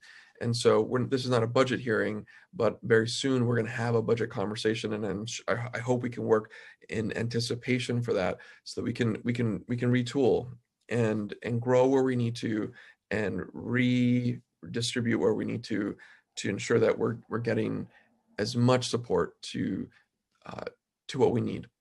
And I think a lot about census and what we did together, and the council bringing in a lot more resources to ensure that we can get to more people at a time where we could not knock on doors the way we wanted to and spread COVID. We were able to create new relationships with trusted partners. And so I think we're building upon a lot of really great infrastructure already. And so I have a lot of good feelings about that, and I welcome that partnership to bring all those learnings together. That sounds great. Thank you, Commissioner. Thank you. I'm going to hand back to our committee counsel. Thank you, Chair. At this time, we've concluded administration testimony. So thank you to Commissioner for testifying. We will now be turning to public testimony. I'd like to remind everyone that we will be calling on individuals one by one to testify, and each panelist will be given 3 minutes to speak. For panelists, after I call your name, a member of our staff will unmute you. There may be a few seconds of delay before you are unmuted, and we thank you in advance for your patience. Please wait a brief moment for the Sergeant at Arms to announce that you may begin before you're starting your testimony. Council members who have questions for a particular panelist should use the raise hand function in Zoom, and I will call on you after the panel has completed their testimony in the order in which you have raised your hand. I would now like to welcome our first panel. I will be calling on Anissa E. Drusadow, followed by Michael Mullen, followed by Benjamin Lundberg Torres Sanchez, followed by Min Sun Kim. Anissa E. Drustadow, you may begin when you are ready. Time starts now. Hi, my name is Anissa Druzido. I am an adoptee. I was adopted in 1982 by Sergeant Major First Class Denver Druzido and my mother, his wife, Vicky Druzido. In 2003, I broke the law. I pled guilty to falsifying business record to the tune of $3,400 and change. In 2006, after my immigration lawyer, Monica Reed, died of an asthma attack, I was deported because I had no more money and no more support. I have been separated from my family since 2006. I couldn't afford to keep my daughter, so I had to send her back to the US. I get to see her every 2 to 3 years. Sorry. My oldest sister died of cancer, and I got to say goodbye to her in March of last year over a video call similar to this. Adoption promised me a family. They promised me a home. They promised me not to be thrown out again. This resolution is something that is a life-saving resolution and a life-saving bill once it gets introduced again, not just to me, to many deportees like Mike in Ethiopia, Mauricio in Costa Rica. I ask you guys to please help us, not only with this resolution, but also when the bill comes in to urge Congressman Laveroux, please help us and to please get as much weight on this bill so that it can be introduced. I've watched 3 to 4 bills during my time out here go in and die, and I don't understand why. I did not ask to be adopted. I'm very thankful to be adopted because without adoption, I would have died from cancer. After getting adopted, I lost my leg to cancer, synovial cell sarcoma. The amputation was done in Walter Reed Medical Hospital. I am here with a prosthetic leg due to organizations in the US. I have running water, thank you to Adoptees for Justice and their support that they have been for me and their platform that they had given me to have a voice back in the States, because without them, I would be silenced forever. I am not in hiding like most of the deported adoptees, because here in Central America, you cannot be very outspoken and let people know that you have been deported from the United States. I, on the other hand, this is all that I have. This is my only hope to be able to go home and not have to assist my parents' funeral through a video call like I am doing right now. I thank you all. I thank you, Chairman Menchaca, for the time that we have been given. Although I think 3 minutes is way too short for everything that I really want to say to you. It's not just me out here, it's many of us. And also in the US, those that are trying to retire and access benefits that they have paid into have been totally limited on what they have to do. Thank you so very much. Thank you, Anissa, for your words and the connection to the human life that will be impacted by not just a bill, but by a change in mentality for our most vulnerable community members and the promise that is given to them. So thank you so much for that. And that is what's going to go into this resolution when we debate it on the floor and pass it on the floor of the City Council and send that to Washington. Thank you. Thank you for your testimony. I will now like to welcome Michael Mullen to testify. You may begin when you are ready. Time starts now. Thank you, Council, for hearing us today, and we appreciate Councilmember Koo for introducing this resolution in support of the Adoptee Citizenship Act. I also want to thank Anissa for your strength. You know, it inspires all of us to keep fighting for you, and so thank you for joining us today also. My name is Michael Mullen. I'm the current president of Also Known As. We're a New York City-based nonprofit, now in our 25th year of building community for international adoptees. If you ask any common person, you'll find 100% agreement that when a child is adopted, they become a full member of their new family, and they become a full citizen of their new country. So it's, you know, it's a little crazy that, you know, it's like strange that we're talking now about this Adoptee Citizenship Act as a pathway to citizenship. these adoptees already had a pathway to citizenship. It was called adoption. And so it's just crazy that they're now being excluded from that. I think one thing that I just want to, make clear is that this is really a clarification to existing law that should already exist. This is not like a new kind of carve out that we're trying to ask for, something that we're trying to get some special benefit. It's just a correction of unintended consequence of the way the adoption process works. It's really a bug in that process.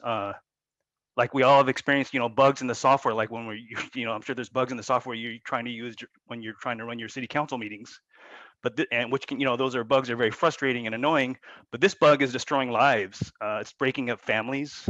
Imagine waking up tomorrow and finding out that you cannot get a driver's license suddenly, and that you are no, all your years of work, you suddenly cannot qualify for Social Security. Just very basic things like that. Much less, of course, victims such as Anissa who have been deported very unjustly and denied their rightful citizenship. Resolutions have been passed in many cities such as Houston, Los Angeles. And so now we're asking for New York to be part of this country's leadership that will support the Adoptee Citizenship Act and bring justice for these adoptees. Thank you very much. Thank you, Michael, for your testimony today. And we want to join all those cities with New York's loud and important voice in that. And I also thank Councilmember Koo for this resolution and this committee for that work.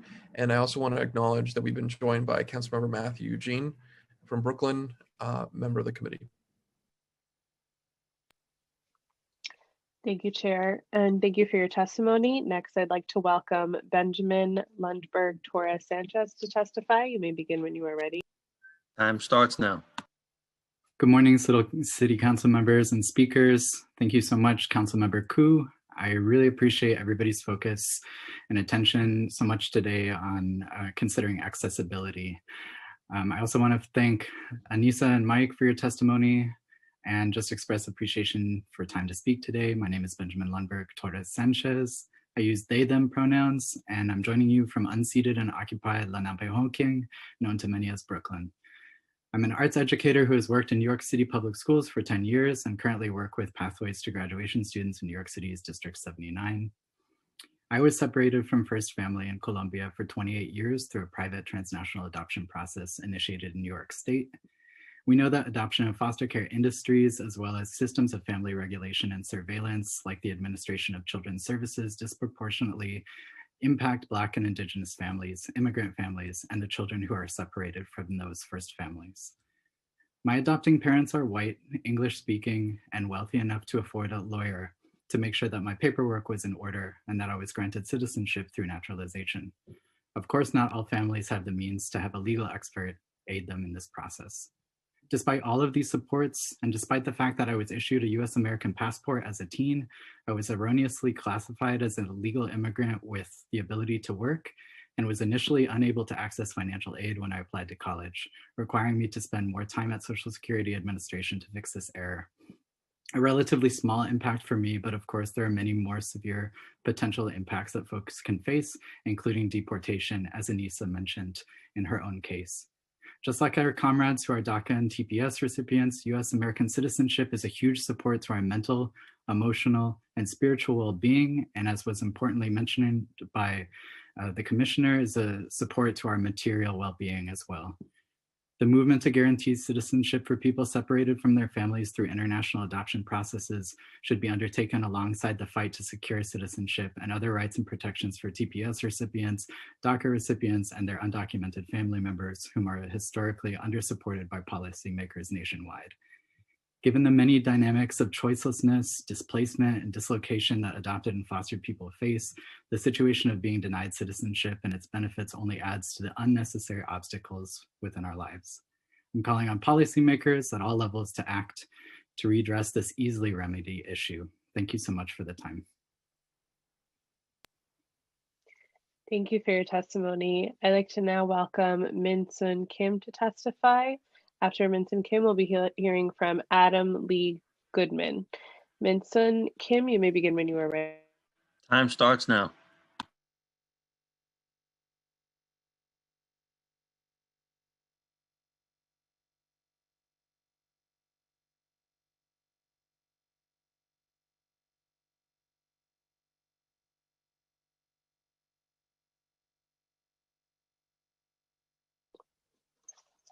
I believe we might be having some technical issues, so we will turn back. I will now be calling on Adam Lee Goodman to testify. You may begin when you are ready. Time starts now.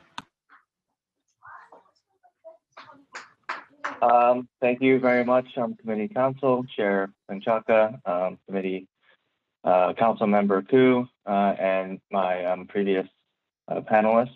My name is Adam Lee Goodman.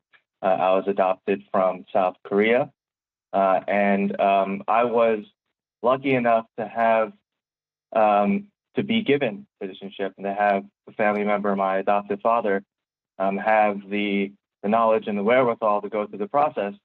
But like Mike said, this shouldn't be about luck, right? And this shouldn't be, and this issue is an issue of fixing a mistake. It's a bug in the system. It should be remedied because of the severe impact that stateless people have on their lives. And this isn't just an issue of citizenship. It's an issue of justice. And you know, I appreciate all the time that we've been given, but you know, and to hear this testimony. But you know, we really need to get this done because we need to put these families back together, and we need to sort of fix the mistakes that we've made. You know, that I really don't have much more to add than that. But thank you for your time, and hopefully we can get this resolution passed and just continue to push this forward. Thank you. Thank you for your testimony.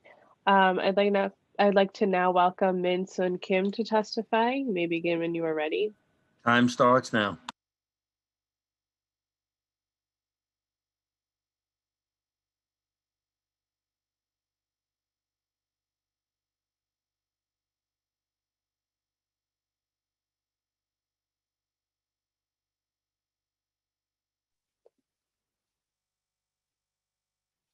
I believe we're still having audio issues. In the meantime, I'm going to ask if Councilmember Menchaca, if Chair Menchaca has any questions for this panel.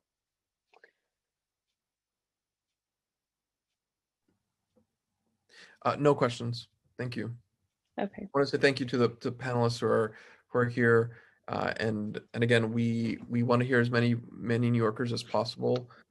So I hope that you can stay, even if you have any technical issues. We want to make sure we hear your voice as we send all this testimony to and with the resolution.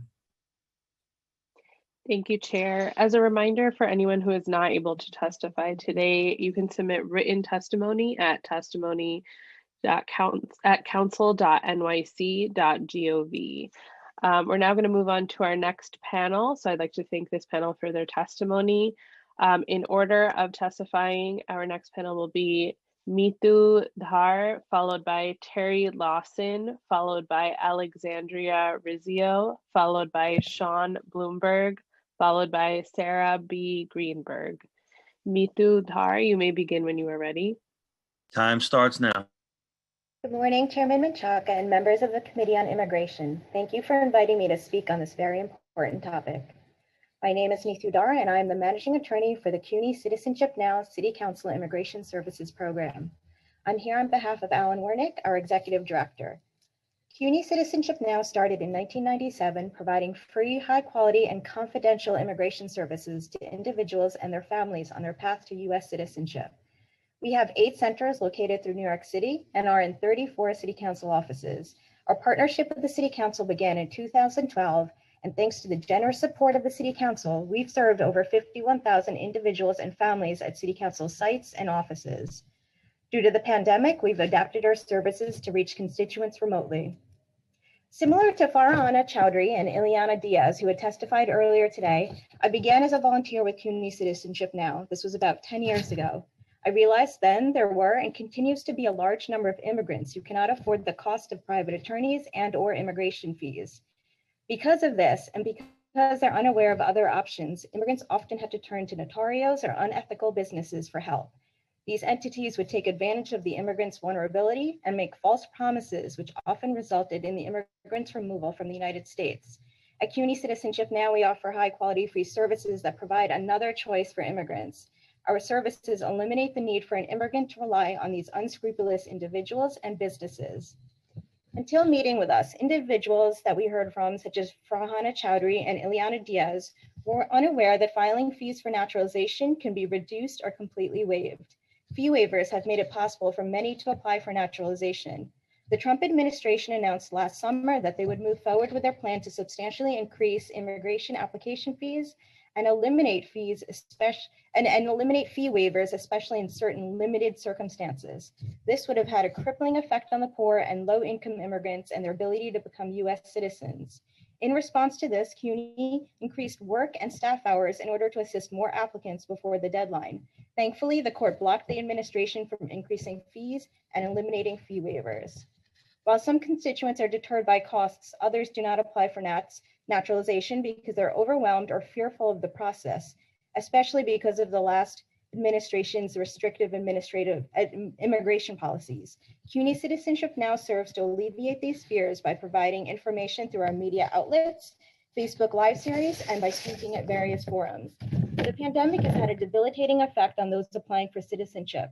Processing times for those waiting for naturalization interviews and oath ceremonies has increased. Further, just last month, USCIS made the civics test longer and more difficult to pass. There's a pressing need in New York City to continue and expand the services we provide. I thank you, Chairman Menchaca, and the Immigration Council for inviting us to testify today, and I will be submitting written testimony. Thank you. Thank you for your testimony. I'd like to now welcome Terry Lawson to testify. You may begin when you are ready. Time starts now. Good morning. My name is Terry Lawson, and I'm the Executive Director of Unlocal, a community-centered nonprofit organization that provides direct community education, outreach, and legal representation to New York's undocumented immigrant communities, including those seeking citizenship. This hearing is about reducing barriers to citizenship, and I want to take this time to talk about what New York City can do, and specifically what happened to our client, Javier Castillo Maradiaga, a Bronx resident who was in the news this weekend. Javier, a 27-year-old Bronx resident who came here with his family when he was 7 years old, was referred to Unlocal and the Rapid Response Legal Collaborative, which is funded by the Mayor's Office of Immigrant Affairs, by the hotline operated by the Immigrant Defense Project.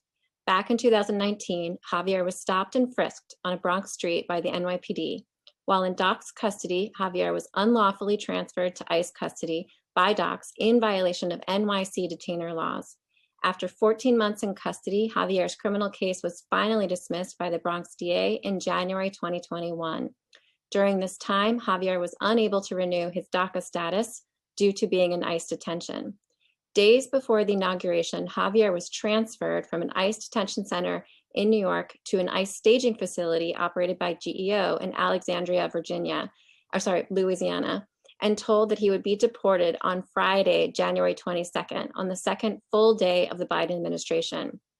After Unlocal intervened, we were informed on Thursday that Javier's flight was canceled and that he would not be removed. The following day, Javier was informed by GEO that he would be deported at 2 a.m. today, Monday, January 25th. In response, we organized a rally and a press conference yesterday, and in the hours before the scheduled deportation, his mother, Alma Maradiaga, who is an essential worker in the Bronx, told reporters that she has not been able to hug her son or make him a meal in 14 months, a direct result of DOCS's illegal transfer of Javier to ICE custody. In late breaking news, we were informed late last night that Javier was not on the flight manifest for this morning, following intervention by Unlocal, Representative Richie Torres, Senators Gillibrand, and Majority Leader Schumer. And while we are relieved about this news, we know that much work remains. We cannot end the policing to deportation pipeline without talking about the historic, persistent, and everyday over-policing of Black, Brown communities. And we cannot talk about citizenship either without talking about that. We cannot talk about what happened to Javier without talking about what happened to Eric Garner, Amadou Diallo, George Floyd, Breonna Taylor, and too many others. What we've seen over and over again is that the criminal legal system and deportation industrial complex are not about public safety. These systems have deep roots in white supremacy and we have seen over and over again how they have been used by Trump and many before him to reinforce xenophobia and dangerously hateful racism at tremendous human costs. Time expired. As for what the city can do in the months and years ahead, we are calling for an end to the over-policing of Black and Brown communities, which means taking funding away from the NYPD, investing that funding into Black and Brown communities in the initiatives that they identify, and ending the criminal carve-outs in the detainer laws that continue to allow New York City to transfer people to ICE custody. Finally, Javier's mother told me yesterday that they have spent $20,000 in legal fees for herself and her family in fighting their immigration cases. She told me about her family, how her family was taken advantage of by unscrupulous providers, and how hard it was for them to find free, high-quality legal representation. Their case came to our attention just days before Javier was transferred to Louisiana. If the events of this past weekend have taught us anything, they have taught us that while the Trump administration is no longer in power and there is a 100-day moratorium on deportations for some, the work is far from over.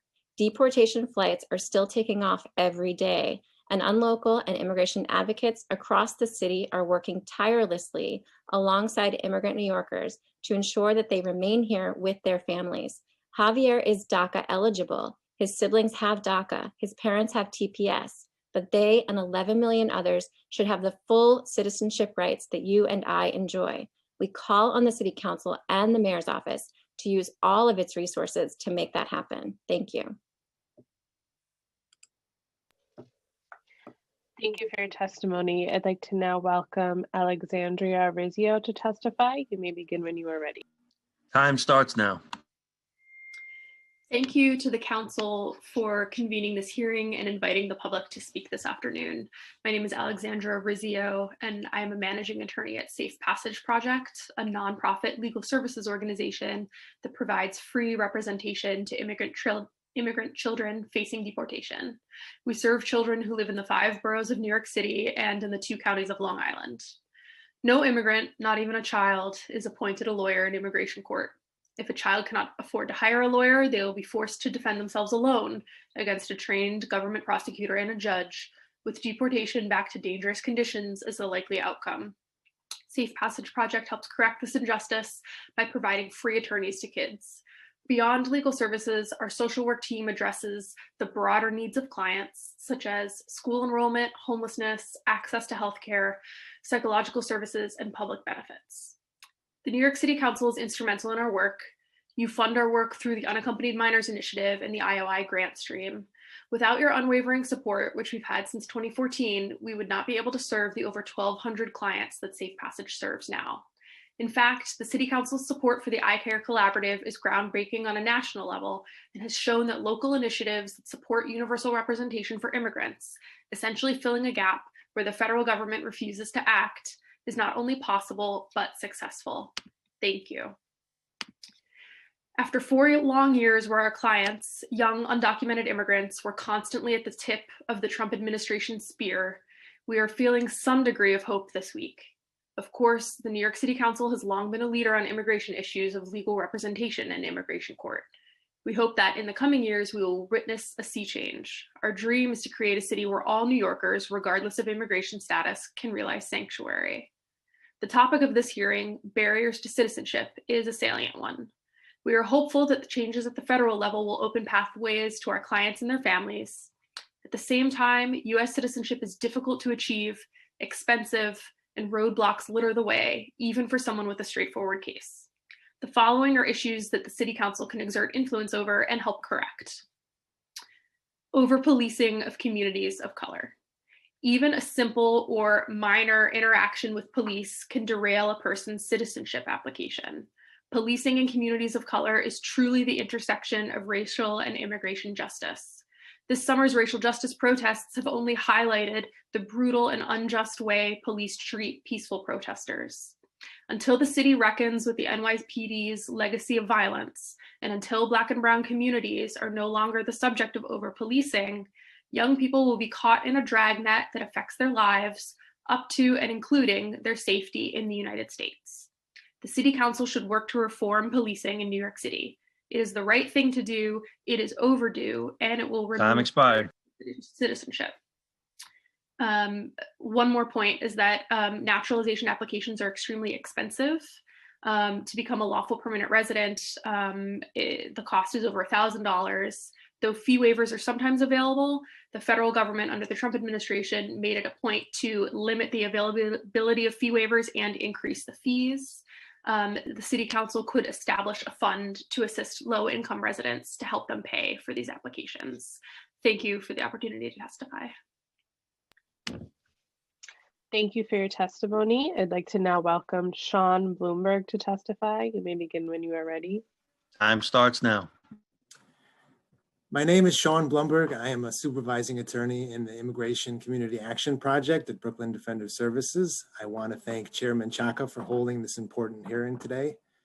BDS's immigration practice works to minimize the negative immigration consequences of criminal charges for non-citizens, representing people in applications for immigration benefits. We defend our clients against ICE detention and deportation. Our Immigration Community Action Program represents people in non-detained removal proceedings, as well as applications for immigration benefits, including family-based adjustment of status applications, fare-based applications, U&T visas, special juvenile immigrant status applications, DACA, and related applications. The people we serve face many barriers to citizenship, including criminalization as a result of racist policing, inability to pay exorbitant filing fees, and language access. We elaborate on these challenges in our written testimony, but today I will focus on the criminal legal system as a barrier to citizenship. Broken windows policing and similar racist policing results in criminalizing even the smallest offenses.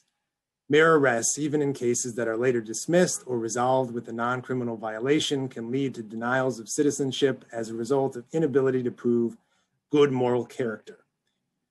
Denial of citizenship based on having an open criminal charge or pending probation, deportability, or mistakes in a citizenship application resulting in denial.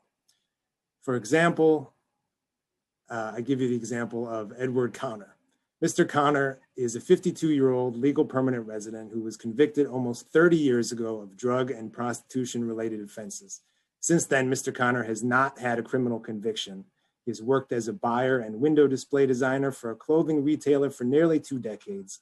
He is deeply involved in New York's vibrant Caribbean American community, running a company that designs elaborate costumes for carnival celebrations in New York and around the world, and participating in cultural and educational events.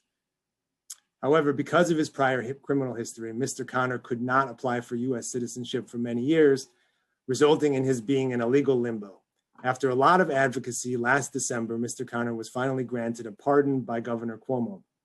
As a result, Mr. Connor is able to move forward with his life, to apply for citizenship and visit his family abroad, finally unafraid of deportation.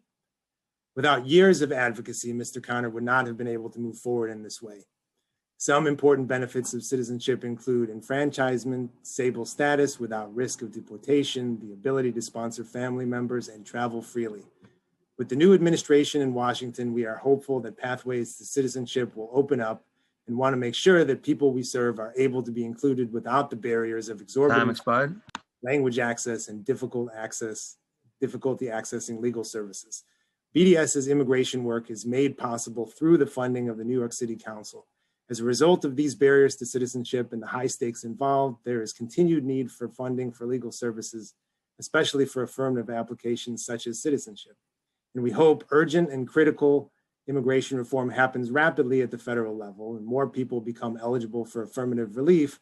Free immigration legal services will be more important than ever. Our specialization in the immigration consequences of criminal legal and family court systems is critical due to the higher risk applicants face of denial with any criminal or family court history. Thank you again for the opportunity to testify. I welcome any questions. Thank you for your testimony. I'd like to now welcome Sarah B. Greenberg to testify. You may begin when you are ready. Time starts now.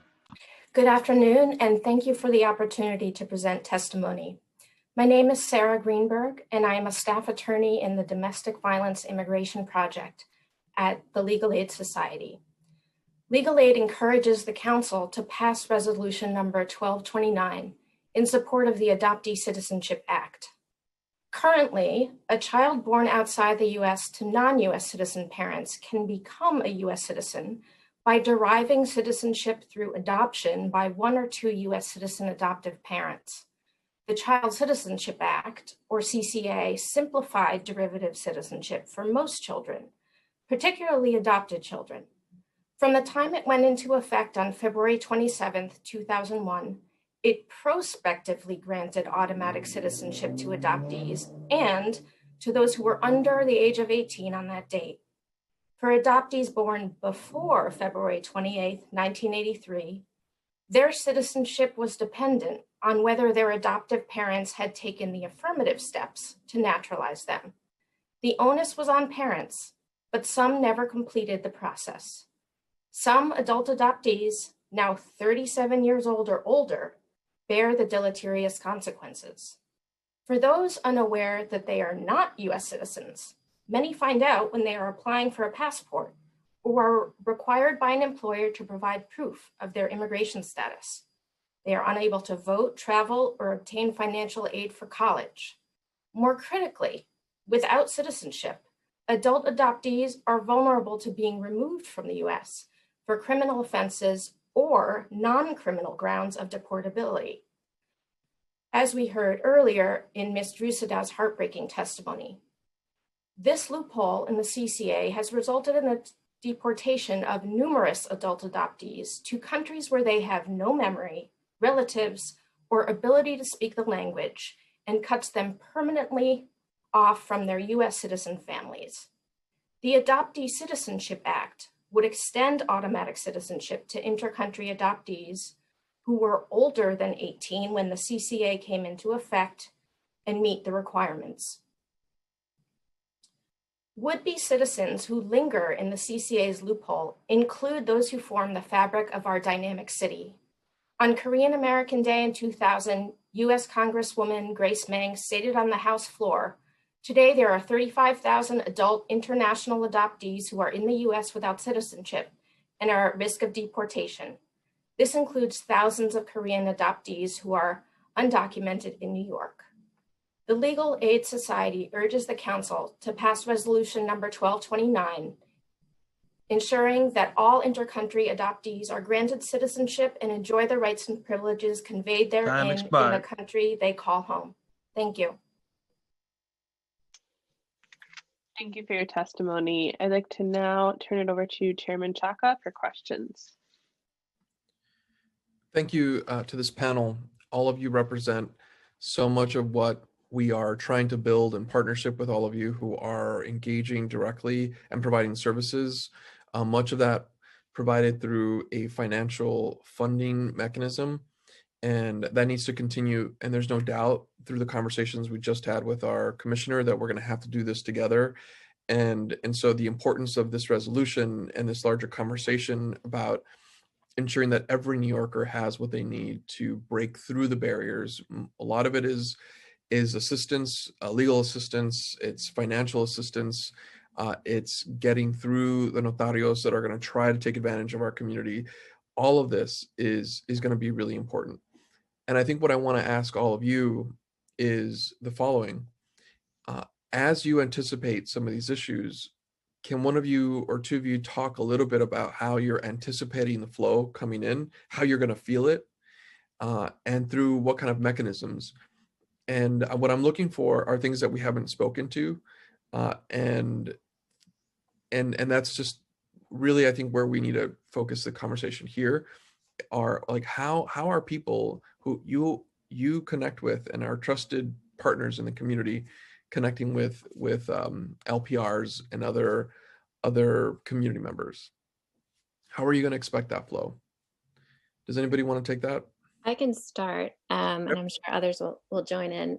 And I think the conversation for us right now at Unlocal is starting with DACA, right? Because so many people are reaching out to us, trying to apply for DACA, wanting to understand what their options are. Now that advanced parole is another option, being able to travel outside of the country to become a lawful permanent resident through their DACA status and then ultimately gain citizenship is a very real. We don't have to wait for new legislation for that to happen, right? Like that is a pathway now to citizenship. And so people are reaching out to us, and we are doing our best to create community clinics throughout the city. But of course, it's a capacity issue, right? All of our organizations rely on funding to be able to make those clinics possible, to be able to be in the community with people answering their questions. And of course, you know, I know that this hearing is about citizenship, but every time we meet with somebody in community, we are talking to not just that person, but their friends, their family members, their parents, and talking to them about what their issues are, what their barriers are. So we, you know, just as a quick answer to the question, we are doing our best to partner with groups on the ground. Of course, we're on the ground as well, about what it is that they need and trying to operate in a COVID world as best as possible. And then, Chair, if I could just add to that, at CUNY Citizenship Now this week, we'll be actually holding a Facebook Live session. I think it's at 6:30 on Wednesday evening for the public, so they can have a better understanding of what Biden hopes to pass in anticipation of what they can maybe start collecting and what they can expect. We plan on having Zoom borough-wide events. So that's definitely going to help educate the public, because I think what we need to do is just make sure we're giving the correct information out to the public, and then having them come back and make more specific appointments with us. Thank you for that. And I think what we want to keep obviously talking, and so that we can get to more panels in this discussion, I just want to really dedicate an open line of communication with all of you, and maybe set up another conversational space so that we can talk through some of these things.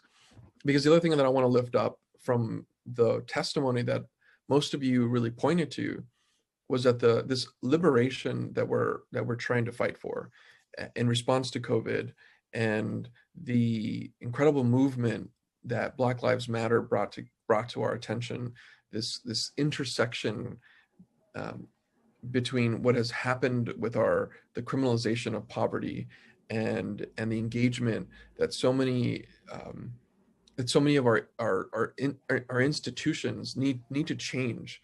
And what I just want to, and that seems really big, it's a national conversation, but in the city of New York, we have the opportunity to change that through this budget and bring justice to this budget. And so as a council member, I want to extend that invitation to work together to actually make that happen in the next 5 months as we finalize the budget. And how do we do that? And how do we shift funds from the carceral state and into our communities as we see opportunities come in for justice for so many immigrant communities that have been targeted and deported, and those that we could save. We did it because of you and in partnership with you. So that's going to take a lot of courage, and we did not take that courage last summer, and that's just going to require more organizing and more work. And so I just want to be open about that I will be with you, and we're going to need the city council to make that happen, and that can't happen without you. And so if we are serious, let us work together, let us build that power and exercise it through this council. And we have that obligation to really make the connections about what we're trying to dismantle and what we're trying to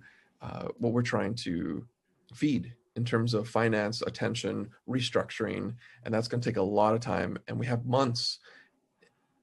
We have months to do this, and so let's work on that together. That is all for me. Thank you so much again. Thank you, Chair. I'd like to ask if there are any other council member questions at this time. Seeing no hands, I'd like to thank this panel for their testimony. Now we'll be moving on to our next panel. In order, I will be calling on Ravi Reddy, followed by May Lee, followed by Jihei Fisher, followed by Anika Chowdhury. Ravi Reddy, you may begin when you are ready. Time starts now. Thank you. I want to thank Committee Chairman Chaka and Council Members Chin, Moya, Drum, and Eugene for holding this hearing, and for previous speakers for humanizing this issue. I'm Ravi Reddy, and I'm the Associate Director for Advocacy and Policy at the Asian American Federation. Our organization represents a collective voice of more than 70 member nonprofits serving 1.3 million Asian New Yorkers. We want to first acknowledge Councilmember Ku's Resolution 1229 calling for the passage of Adoptee Citizenship Act of 2019. Part of the work that will need to be done going forward is acknowledging and remedying systemic faults in our citizenship and naturalization processes, especially as it comes to adoptees from other countries who deserve the benefits and security of citizenship. When it comes to our immigrant community broadly, restoring trust is critical. Overall, Asians make up 16% of the city's population, approximately 7 in 10 were born abroad, and about 1 in 5 Asian immigrants may be undocumented in New York City. 96% of Asian seniors and 88% of our Asian small business owners are immigrants as well. And let's be clear, it's our immigrant communities who have served on the front lines and sustained our city's economy since the beginning of the pandemic. Nonetheless, many Asian immigrant New Yorkers are worried about what role their immigration status will have as they navigate already onerous appointment and vaccination processes. The city must prioritize language access and timeliness in this effort by supporting community-based organizations and utilizing their existing communication channels that have been built over the last year in many of our most vulnerable communities. And while we're on the topic of trust, the last president's public charge rule must go unequivocally. According to a study by Moya and DSS, Asian non-citizens disenrolled from SNAP benefits at 8 times the rate of Asian citizens after the proposed public charge rule was announced. The city must take proactive steps in conjunction with community-based organizations to validate and address concerns of community members who have been forced to make the false choice between becoming a new American and getting their next meal. From the Muslim ban to an increase in deportation rates to unjust restrictions on student visas and un-American restrictions on family immigration, the Asian American community needs all the legal help it can get. City agencies must prioritize immigration legal services, funding for CBOs with a track record of providing not only immigration legal services, but also case management services to connect community members to legal services. Without Asian CBO's ability to provide language and navigation support, few people would be able to access these legal services at all. It's also high time for City Council to finally fund a community legal interpreter bank so those needing legal services and social services can access qualified interpreters across the communities of color, as well as worker co-ops, which will focus on the recruitment, training, and dispatching of qualified interpreters and increasing job opportunities for multilingual immigrants. Local authority must also be fully and consistently implemented across city agencies. As many are frontline workers, immigrants shouldn't be the last to learn of critical safety and benefit information. And finally, as our immigrant community also bears a disproportionate burden of insecurity, just one more point, basic need and security brought on by the pandemic, the city must increase investment in safety net programs such as community health centers and clinics and food pantries, in part due to the continued after effects of the previous administration's public charge assault. While Asian New Yorkers comprise at least 10% of the population in more than half of city districts, with the other half having some of the fastest growing Asian populations from FY 2002 to 2014, the Asian American community received a mere 1.4% of the total dollar value of New York City's social service contracts, a reflection of broader long-term trend. Processes must prioritize the community-based organizations who have the expertise, but might not have the capacity to monitor for and respond to RFPs they may be eligible for. It's a two-way street, and the city must more proactively seek out and support community-based organizations, while our CBOs use the capacity they have to work within RFP processes as it currently stands. It'll be our CBOs who will be instrumental in restoring trust between our immigrants and our cities. We understand the city is in dire financial straits, but CBOs have led by example in how to spend city dollars effectively, and this moment presents an opportunity for this city council to show that New York City can still lead by example in protecting its most vulnerable. We at the Asian American Federation thank you for allowing us to speak and look forward to working with all of you to make sure our immigrant communities get the protections they deserve. Thanks. Thank you for your testimony. I'd like to now welcome May Lee to testify. You may begin when you are ready. Time starts now.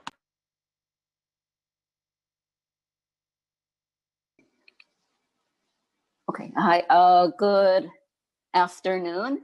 My name is May Lee. I'm with the Chinese Progressive Association. I also wanted to thank the Immigration Committee and Chairman Chaka for having this hearing that is all about citizenship. So I'm with the Chinese Progressive Association, and we're based in Manhattan's Chinatown in the Lower East Side. We primarily serve the Chinese community there, but we run a citizenship program. But the citizenship program also serves Black and Latino immigrants as well as Chinese immigrants who are, who are in our area. We run the citizenship classes. We assist students with citizenship applications, and we have held these group application events. I guess a little similar to those like tax prep events where many people and volunteers come together, the trained volunteers who help with the applications. We have not tried to do this on Zoom yet.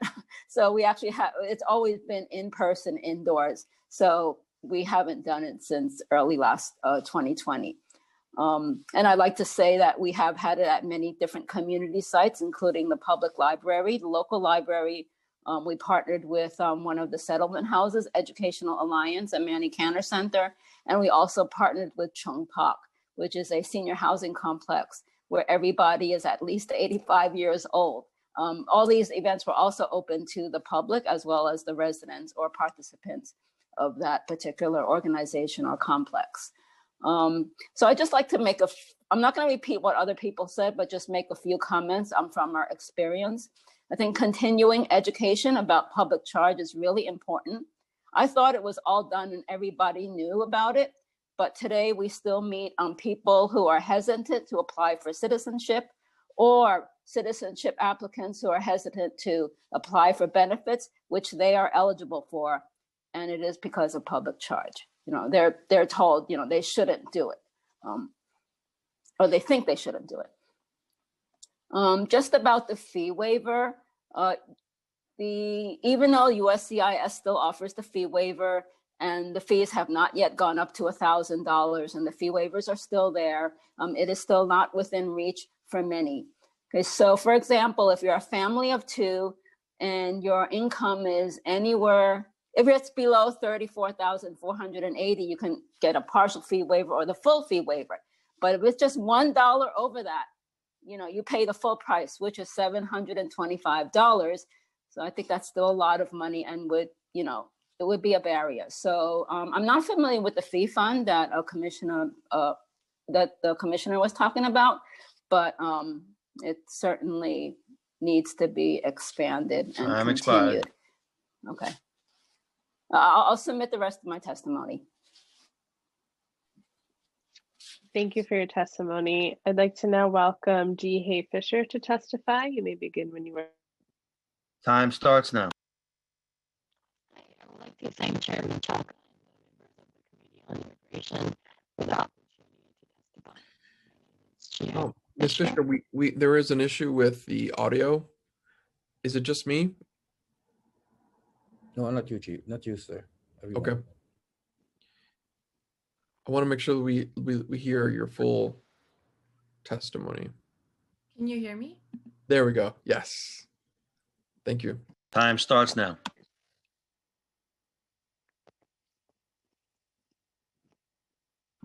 Go ahead.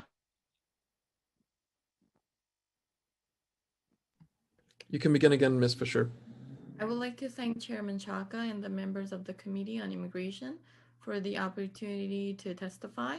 My name is Jihae. I'm the Executive Director at the Korean American Family Service. We provide social services to immigrant survivors and their children who are affected by domestic violence, sexual assault, and child abuse. All our programs are offered in a culturally and linguistically appropriate setting. 98% of our clients are immigrants, and some of them are undocumented. Over 95% of our clients' first language is not English and come from low-income backgrounds.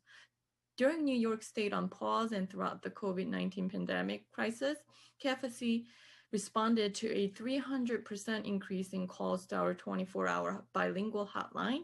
88% were related to domestic violence and sexual assault and child abuse. Anti-immigration policies such as the public charge rule on our immigrant community caused devastating and tragic effects, preventing many from reaching out for help for fear of negatively impacting their future legal status in America. Misinformation, lack of native language resources exacerbated the problem even further. Current policies do not account for immigrant workers who lost their legal employment status as a result of the COVID-19 pandemic. These gaps result in uncertainty and fear of deportation as another hurdle to overcome in an already overwhelming and desperate situation. Furthermore, the sharp rise in anti-Asian bias and hate crimes cause additional layers of fear and trauma for the Asian American immigrant community who had to face both the deadly virus and risk of a racist attack anytime they left their home. Our immigrant survivors were disproportionately impacted and further traumatized by policies and responses that excluded them from emergency relief efforts. Many of our survivors are undocumented and are excluded from accessing unemployment insurance and all other income supports. They lost their financial means, resulting in loss of livelihood and unable to support themselves and their children. These consequences are exacerbated as they are ineligible for unemployment benefits and other labor protections by law from which they are excluded. Additionally, the immigrant survivors of domestic violence that we serve face re-victimization on the path to citizenship. Many of our survivors are without legal status, and their abusers use threats and fears of deportation to maintain power and control over them. Current laws do provide a path for some survivors to apply for Time legal expired. but they have very rigid guidelines that require cooperation with law enforcement and other barriers that often are not available to our survivors. We need to expand protections for survivors of violence and enact common sense immigration laws that will incorporate and work with the nuances and complex situations presented by immigrant survivors of domestic violence, sexual assault, and child abuse. Thank you. Thank you for your testimony. I'd like to now welcome Anika Chaudhry to testify. You may begin when you are ready.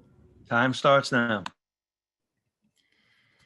I want to begin by thanking the Committee on Immigration, the Committee Chair Menchaca, and the entire New York City Council for holding this important oversight hearing on reducing barriers to citizenship. My name is Anika.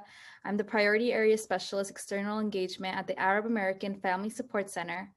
I'm honored to testify today alongside Asian American Federation on behalf of marginalized immigrant and refugee families throughout New York City. At the Arab American Family Support Center, we have dedicated ourselves to creating an inclusive haven for immigrants and refugees for over 25 years.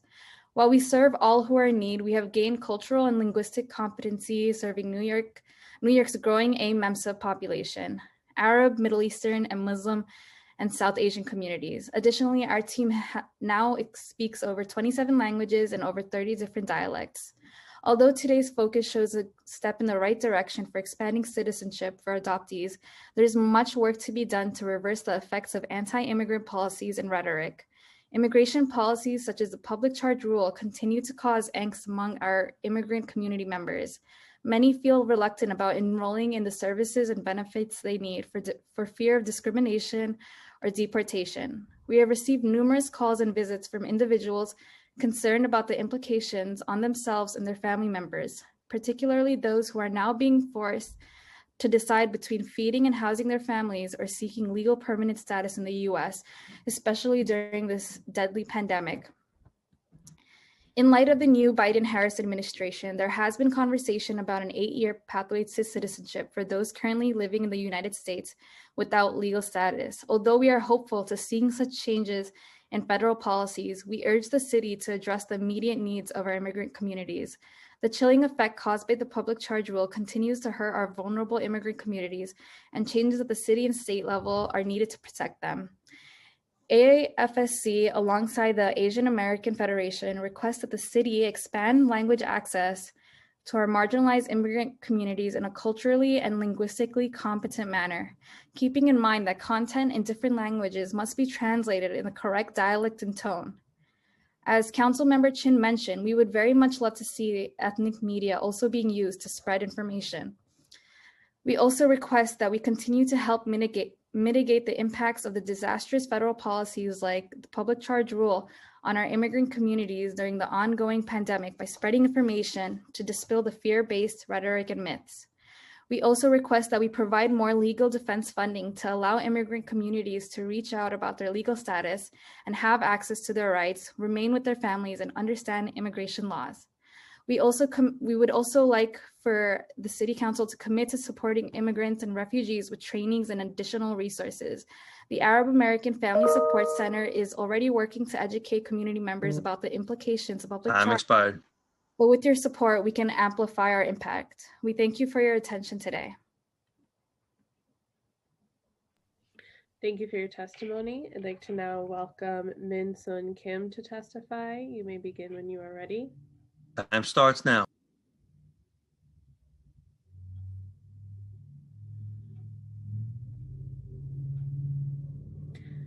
Ms. Kim, I think you need to accept the unmute request.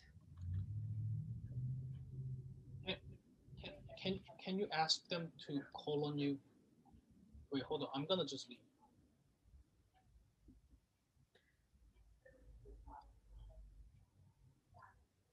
Hello? Yes, we can hear you. Oh, you can hear me. Oh, thank you. I'm so pleased to see all of you here to show your support to the adoptees issue. I'm Min Sun Kim, and first of all, I would like to thank Councilman Peter Koo for taking charge in this issue. His strong leadership made this possible. As the president of the Museum of Korean American Heritage, our mission is to preserve our history and heritage for our future generations. Furthermore, as the Nassau County Human Rights Commissioner, I believe that all human beings must be treated equally, regardless of gender, race, religion, or background.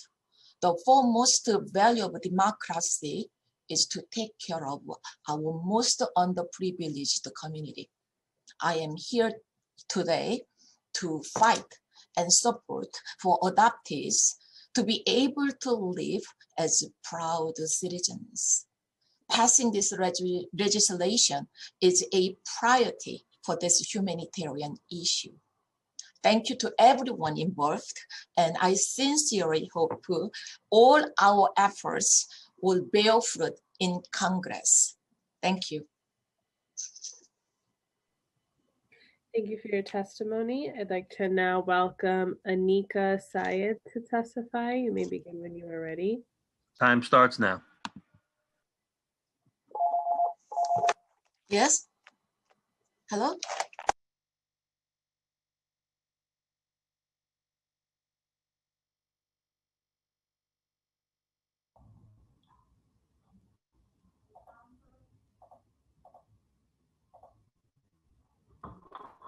Hello, can you hear me? Yes. Okay, sorry. Good afternoon. My name is Anika Saeed, and I'm the Outreach Coordinator at Turning Point for Women and Families. Thank you so much for the opportunity to testify today. Turning Point for Women and Families was founded in 2004 and is the first nonprofit to address domestic violence in New York City's Muslim community. Turning Point helps Muslim women and girls affected by domestic violence empower themselves and transform their lives through a wide range of culturally competent services focused on safety and self-sufficiency. To date, we have worked directly with over 3,000 women, adolescent girls, and children. One of the pressing issues affecting many of our clients, especially senior women, includes the lack of resources they need to acquire citizenship. Federal policies, including the public charge rule, have adversely impacted the future of countless people. Additionally, the public charge rule created fear, apprehension, and uncertainty for the immigrant community, made worse by the pandemic. Fearful of the public charge rule, many of our DV survivors and seniors we work with chose not to apply for benefits they are entitled to that would have helped them during the pandemic. It is our collective duty to ensure not only access to public benefits and citizenship, but to break the barriers that prevent our clients from applying in the first place. Our clients and program participants who are already challenged by their lack of security have been further traumatized by the prolonged pandemic. The new policies that redefine domestic violence have actually reduced the scope of the crime and affect survivors directly. Due to suppressed reporting, few statistics on domestic violence are available, and a narrower definition becomes even more harmful, excluding a large number of survivors we work with, creating new barriers, and ultimately halting their progress. Public charge rolls and limits to citizenship through seeking asylum exacerbate the existing issues many immigrants face today, leaving community-based organizations with limited legal funding with few sustainable solutions. Elected and appointed officials who are passing laws must consider the detrimental effects of these policies on the immigrant community. Emergency Medicaid, cash assistance, and food stamps are all ways this nation fights against poverty, food insecurity, and lack of health care. Turning Point for Women and Families strongly advocates for fair access to these basic human rights. The issues affecting our community have materialized into something far greater than shelter and safety. Access to these benefits is limited when technology is inaccessible. We have seen through this pandemic the far-reaching effects of the digital divide. After the courts closed, many clients were limited to phone calls to agencies that would leave their concerns unaddressed. Sharing information over the phone to complete documentation for citizenship applications to applying for public benefits seemed taxing due to lack of information security. Clients who were close to leaving their abusers and senior women in the pipeline for citizenship now have to navigate this difficult road virtually. Community-based organizations like Turning Point for Women and Families are committed to teach English to our community members and help them become empowered and integrated in the society we live in. Our classes are an entry point for seniors to learn English, learn about their rights, receive counseling and emotional support, especially if they're facing elder abuse. We urge each of you on the committee to please do all you can to find the resources to support the work of community-based organizations who are doing so much with so little to meet the growing needs of our immigrant community, and redirect the narrative to be inclusive of all backgrounds, races, identities, genders, and religions. Thank you so much. Thank you for your testimony. I'd like to now turn it over to Chairman Chaka for questions.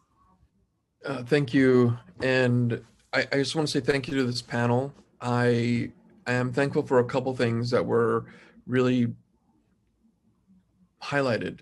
And I'm thinking about the domestic violence that is also growing in this time of COVID, and the separation that social distancing is requiring us, and the barriers that are connected to that. And I want to offer some opportunity to maybe come back and talk to the committee about what we can think through together to support you, but also to think about things that the city can do right now and engage in a different way. And I think that you heard from the commissioner that that the Mayor's Office of Immigrant Affairs is also potentially open. And in this larger conversation about shifting funds into COVID impacted communities has to be met with ideas that come from all of you who are on the ground. And so let's start that sooner rather than later. I think Ms. Fisher also mentioned the idea of a guaranteed income, universal basic income. And so I have sent in to the City Council a legislative request to start building that. This will require everyone that's on this call to help push the council to begin a public process, to build a piece of legislation that works, and to create a framework and a pilot that could potentially focus on immigrants who are not able to access federal stimulus. And so the council can respond, but when there is public pressure. And so let's build that public pressure together so that we can address these issues that you are kind of speaking to, but that we have the power to and the real duty to respond. And the more information that we have from the ground, the more organizing we can do, I think the better chance that we have to actually get some of these things done. So thank you in advance, and look forward to working with you all on those issues. And I'd like to thank this panel for their testimony. We'll now be moving on to our next panel. In order, I will be calling on Fernand Darnell, followed by Olivia Pearl, followed by Rana Stifel. Fernand Darnell, you may begin when you are ready. Time starts now. Hi, yes, and thank you for having me. My name is Dr. Fernand Darnell. I'm actually I'm an Iranian adoptee who was naturalized in 1978 by parents who at the time knew the process and whatnot. I've also, I'm a sociologist who's done research on adoption identity. And so this issue that has come before us on the, pardon me, I'm trying to, on this resolution for the Adoptee Citizenship Act was brought forth to me by my friend and colleague who's also an adoptee, Rana Stifel. So I just want to bring attention to this because not only through Rana, but through her work with the Adoptee Rights Coalition, I've become a lot more aware of this issue that I had actually had no idea that existed until just in the last few months or so.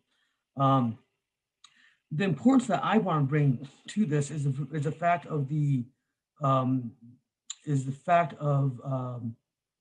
a sense of belonging, I guess, the issue of identity, in terms of trying to have this in this legislation is a key to the adoptees feel like they have a land, that they have a place of belonging, and that this adoption policy has failed them. And so to pass this legislation means that they will have a sense of belonging in their country that they've called home for so long. And to make this amenable to them in this legislation, it needs to remedy that to be able to also make sure that there is a mental health component that goes along with going through this process of not being a citizen, or trying to fight through this whole process and legislation, et cetera, et cetera.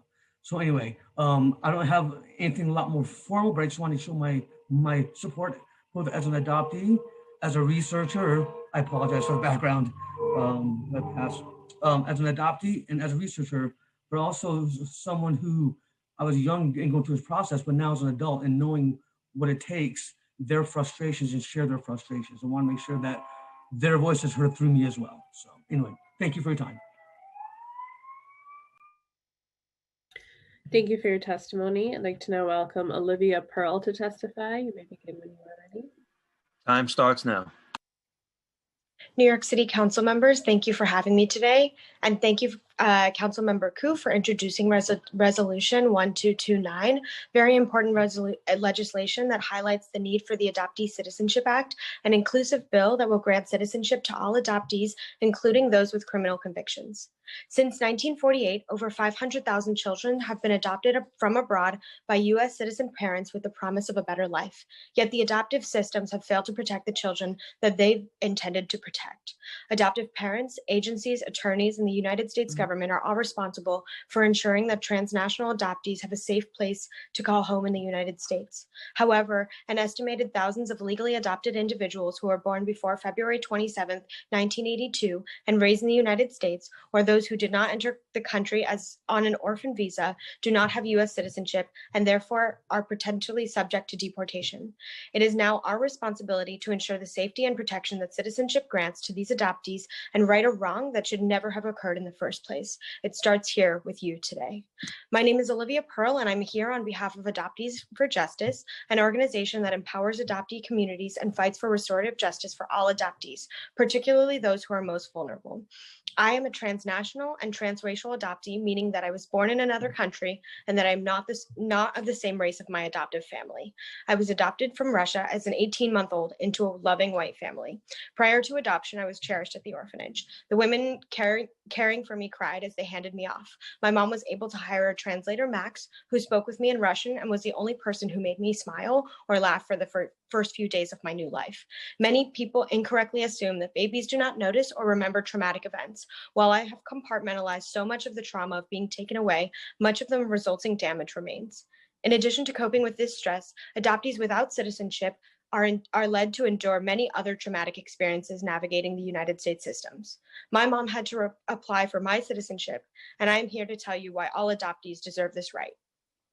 I do not have to live in fear of deportation. I have never been referred to as illegal. And when I go to vote, I do not fear that this will be the patriotic act that puts my existence in the US in jeopardy. These are some of the more simple, less tangible protections that the United States citizens have the privilege of experiencing. Until I joined Adoptees for Justice, I took my citizenship for granted. I knew that milestones like voting were easily accessible to me as a citizen, and I never questioned it. Additionally, I have not had to jump through unnecessary hoops to do so. The Adoptee Citizenship Act will not just grant citizenship and a haven for all adoptees, but will provide well overdue dignity and hope for many. Citizenship for adoptees means safety, security, and the realization of our dreams here in the United States. Please, City Council members, I urge you to pass Resolution 1229. Do your part today to end this cycle of systemic violence and trauma for adoptees without Time citizenship expired. around the world. Thank you. Thank you for your testimony. I'd like to now welcome Rana Stifel to testify. You may begin when you are ready. Time starts now. Good morning. Thank you for giving me the opportunity to speak on behalf of impacted adoptees. I'm an adoptee from Iran. I was adopted at 2 years of age before the revolution in Iran. I was adopted into a family where there was abuse, neglect, and abandonment at 16, and I am one of thousands of adoptees who entered the foster care system. Today, I am stateless because of poor adoption policy and zero oversight by the State Department on my adoption. I was one of thousands who was left behind by the Child Citizenship Act of 2001. We were deliberately left behind because we were over the age of 18 when legislation was passed to give automatic citizenship to adoptees. And here we are 20 years later, still being left behind by politicians who chose to politicize this issue and turn it into an immigration issue, when it clearly is an adoption issue. Why do we need legislation, you might ask? Because US Citizenship and Immigration talked to me in 2017 about my case and threatened me with deportation to a country I left as an orphan. The officer never once showed any empathy or acknowledged that I was adopted. The conversation was nothing but scare tactics. She told me I could be deported.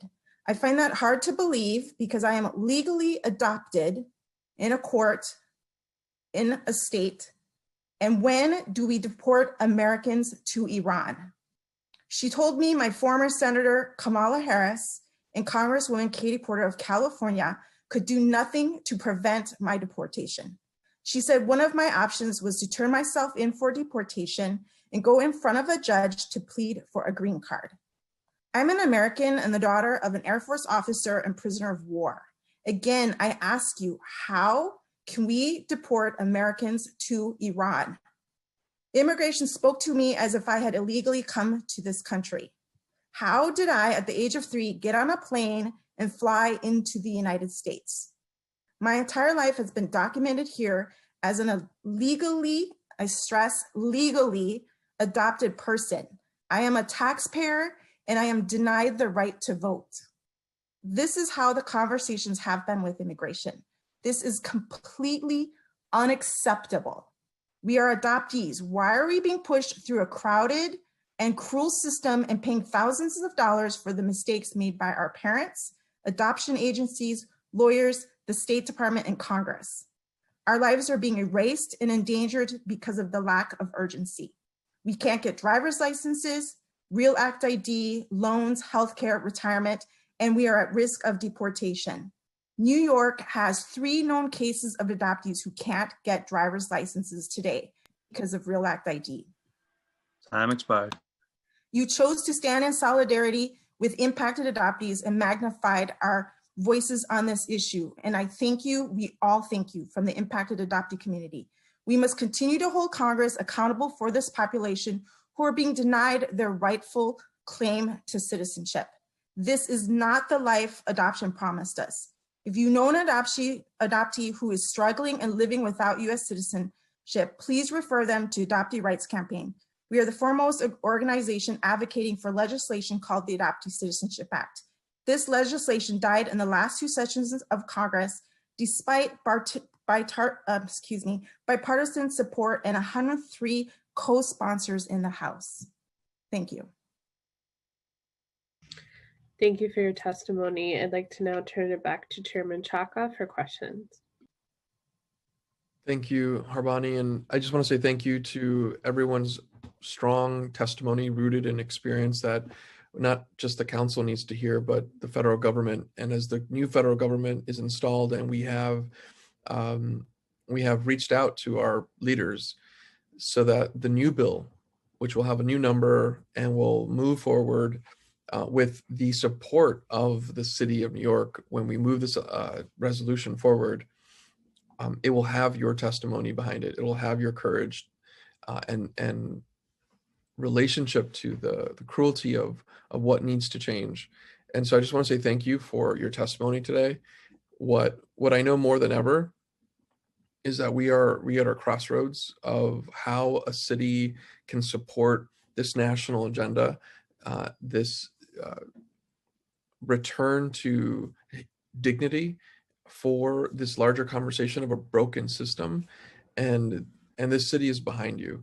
And so as the chair of the Immigration Committee for the last 7 years, with this incredible committee and this incredible council, we have been pushing with you and working with the Mayor's Office of Immigrant Affairs. And so but our journey is not over. In fact, I think we have only seen the intensity and the impact of what Ms. Diaz has talked about, and so many others that we've heard from today. So I want to just say thank you for that courage and that strength to be here.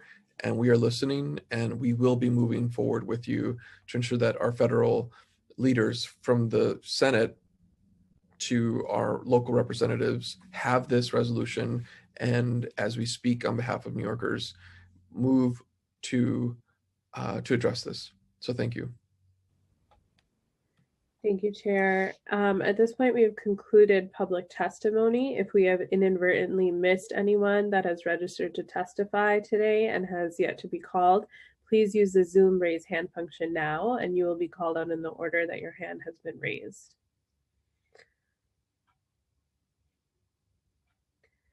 Seeing no hands, I'm going to turn it back to Chairman Chaka for closing remarks.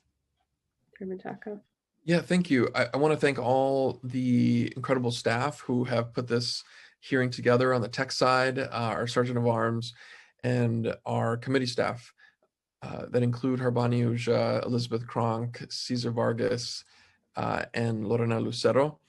I also just want to say thank you to everyone who's come on and spoken to this issue, not just the resolution, but this larger intersectional moment that we have to make some changes. We will be very shortly moving into budget negotiations, and I hope that we can unite to bring justice.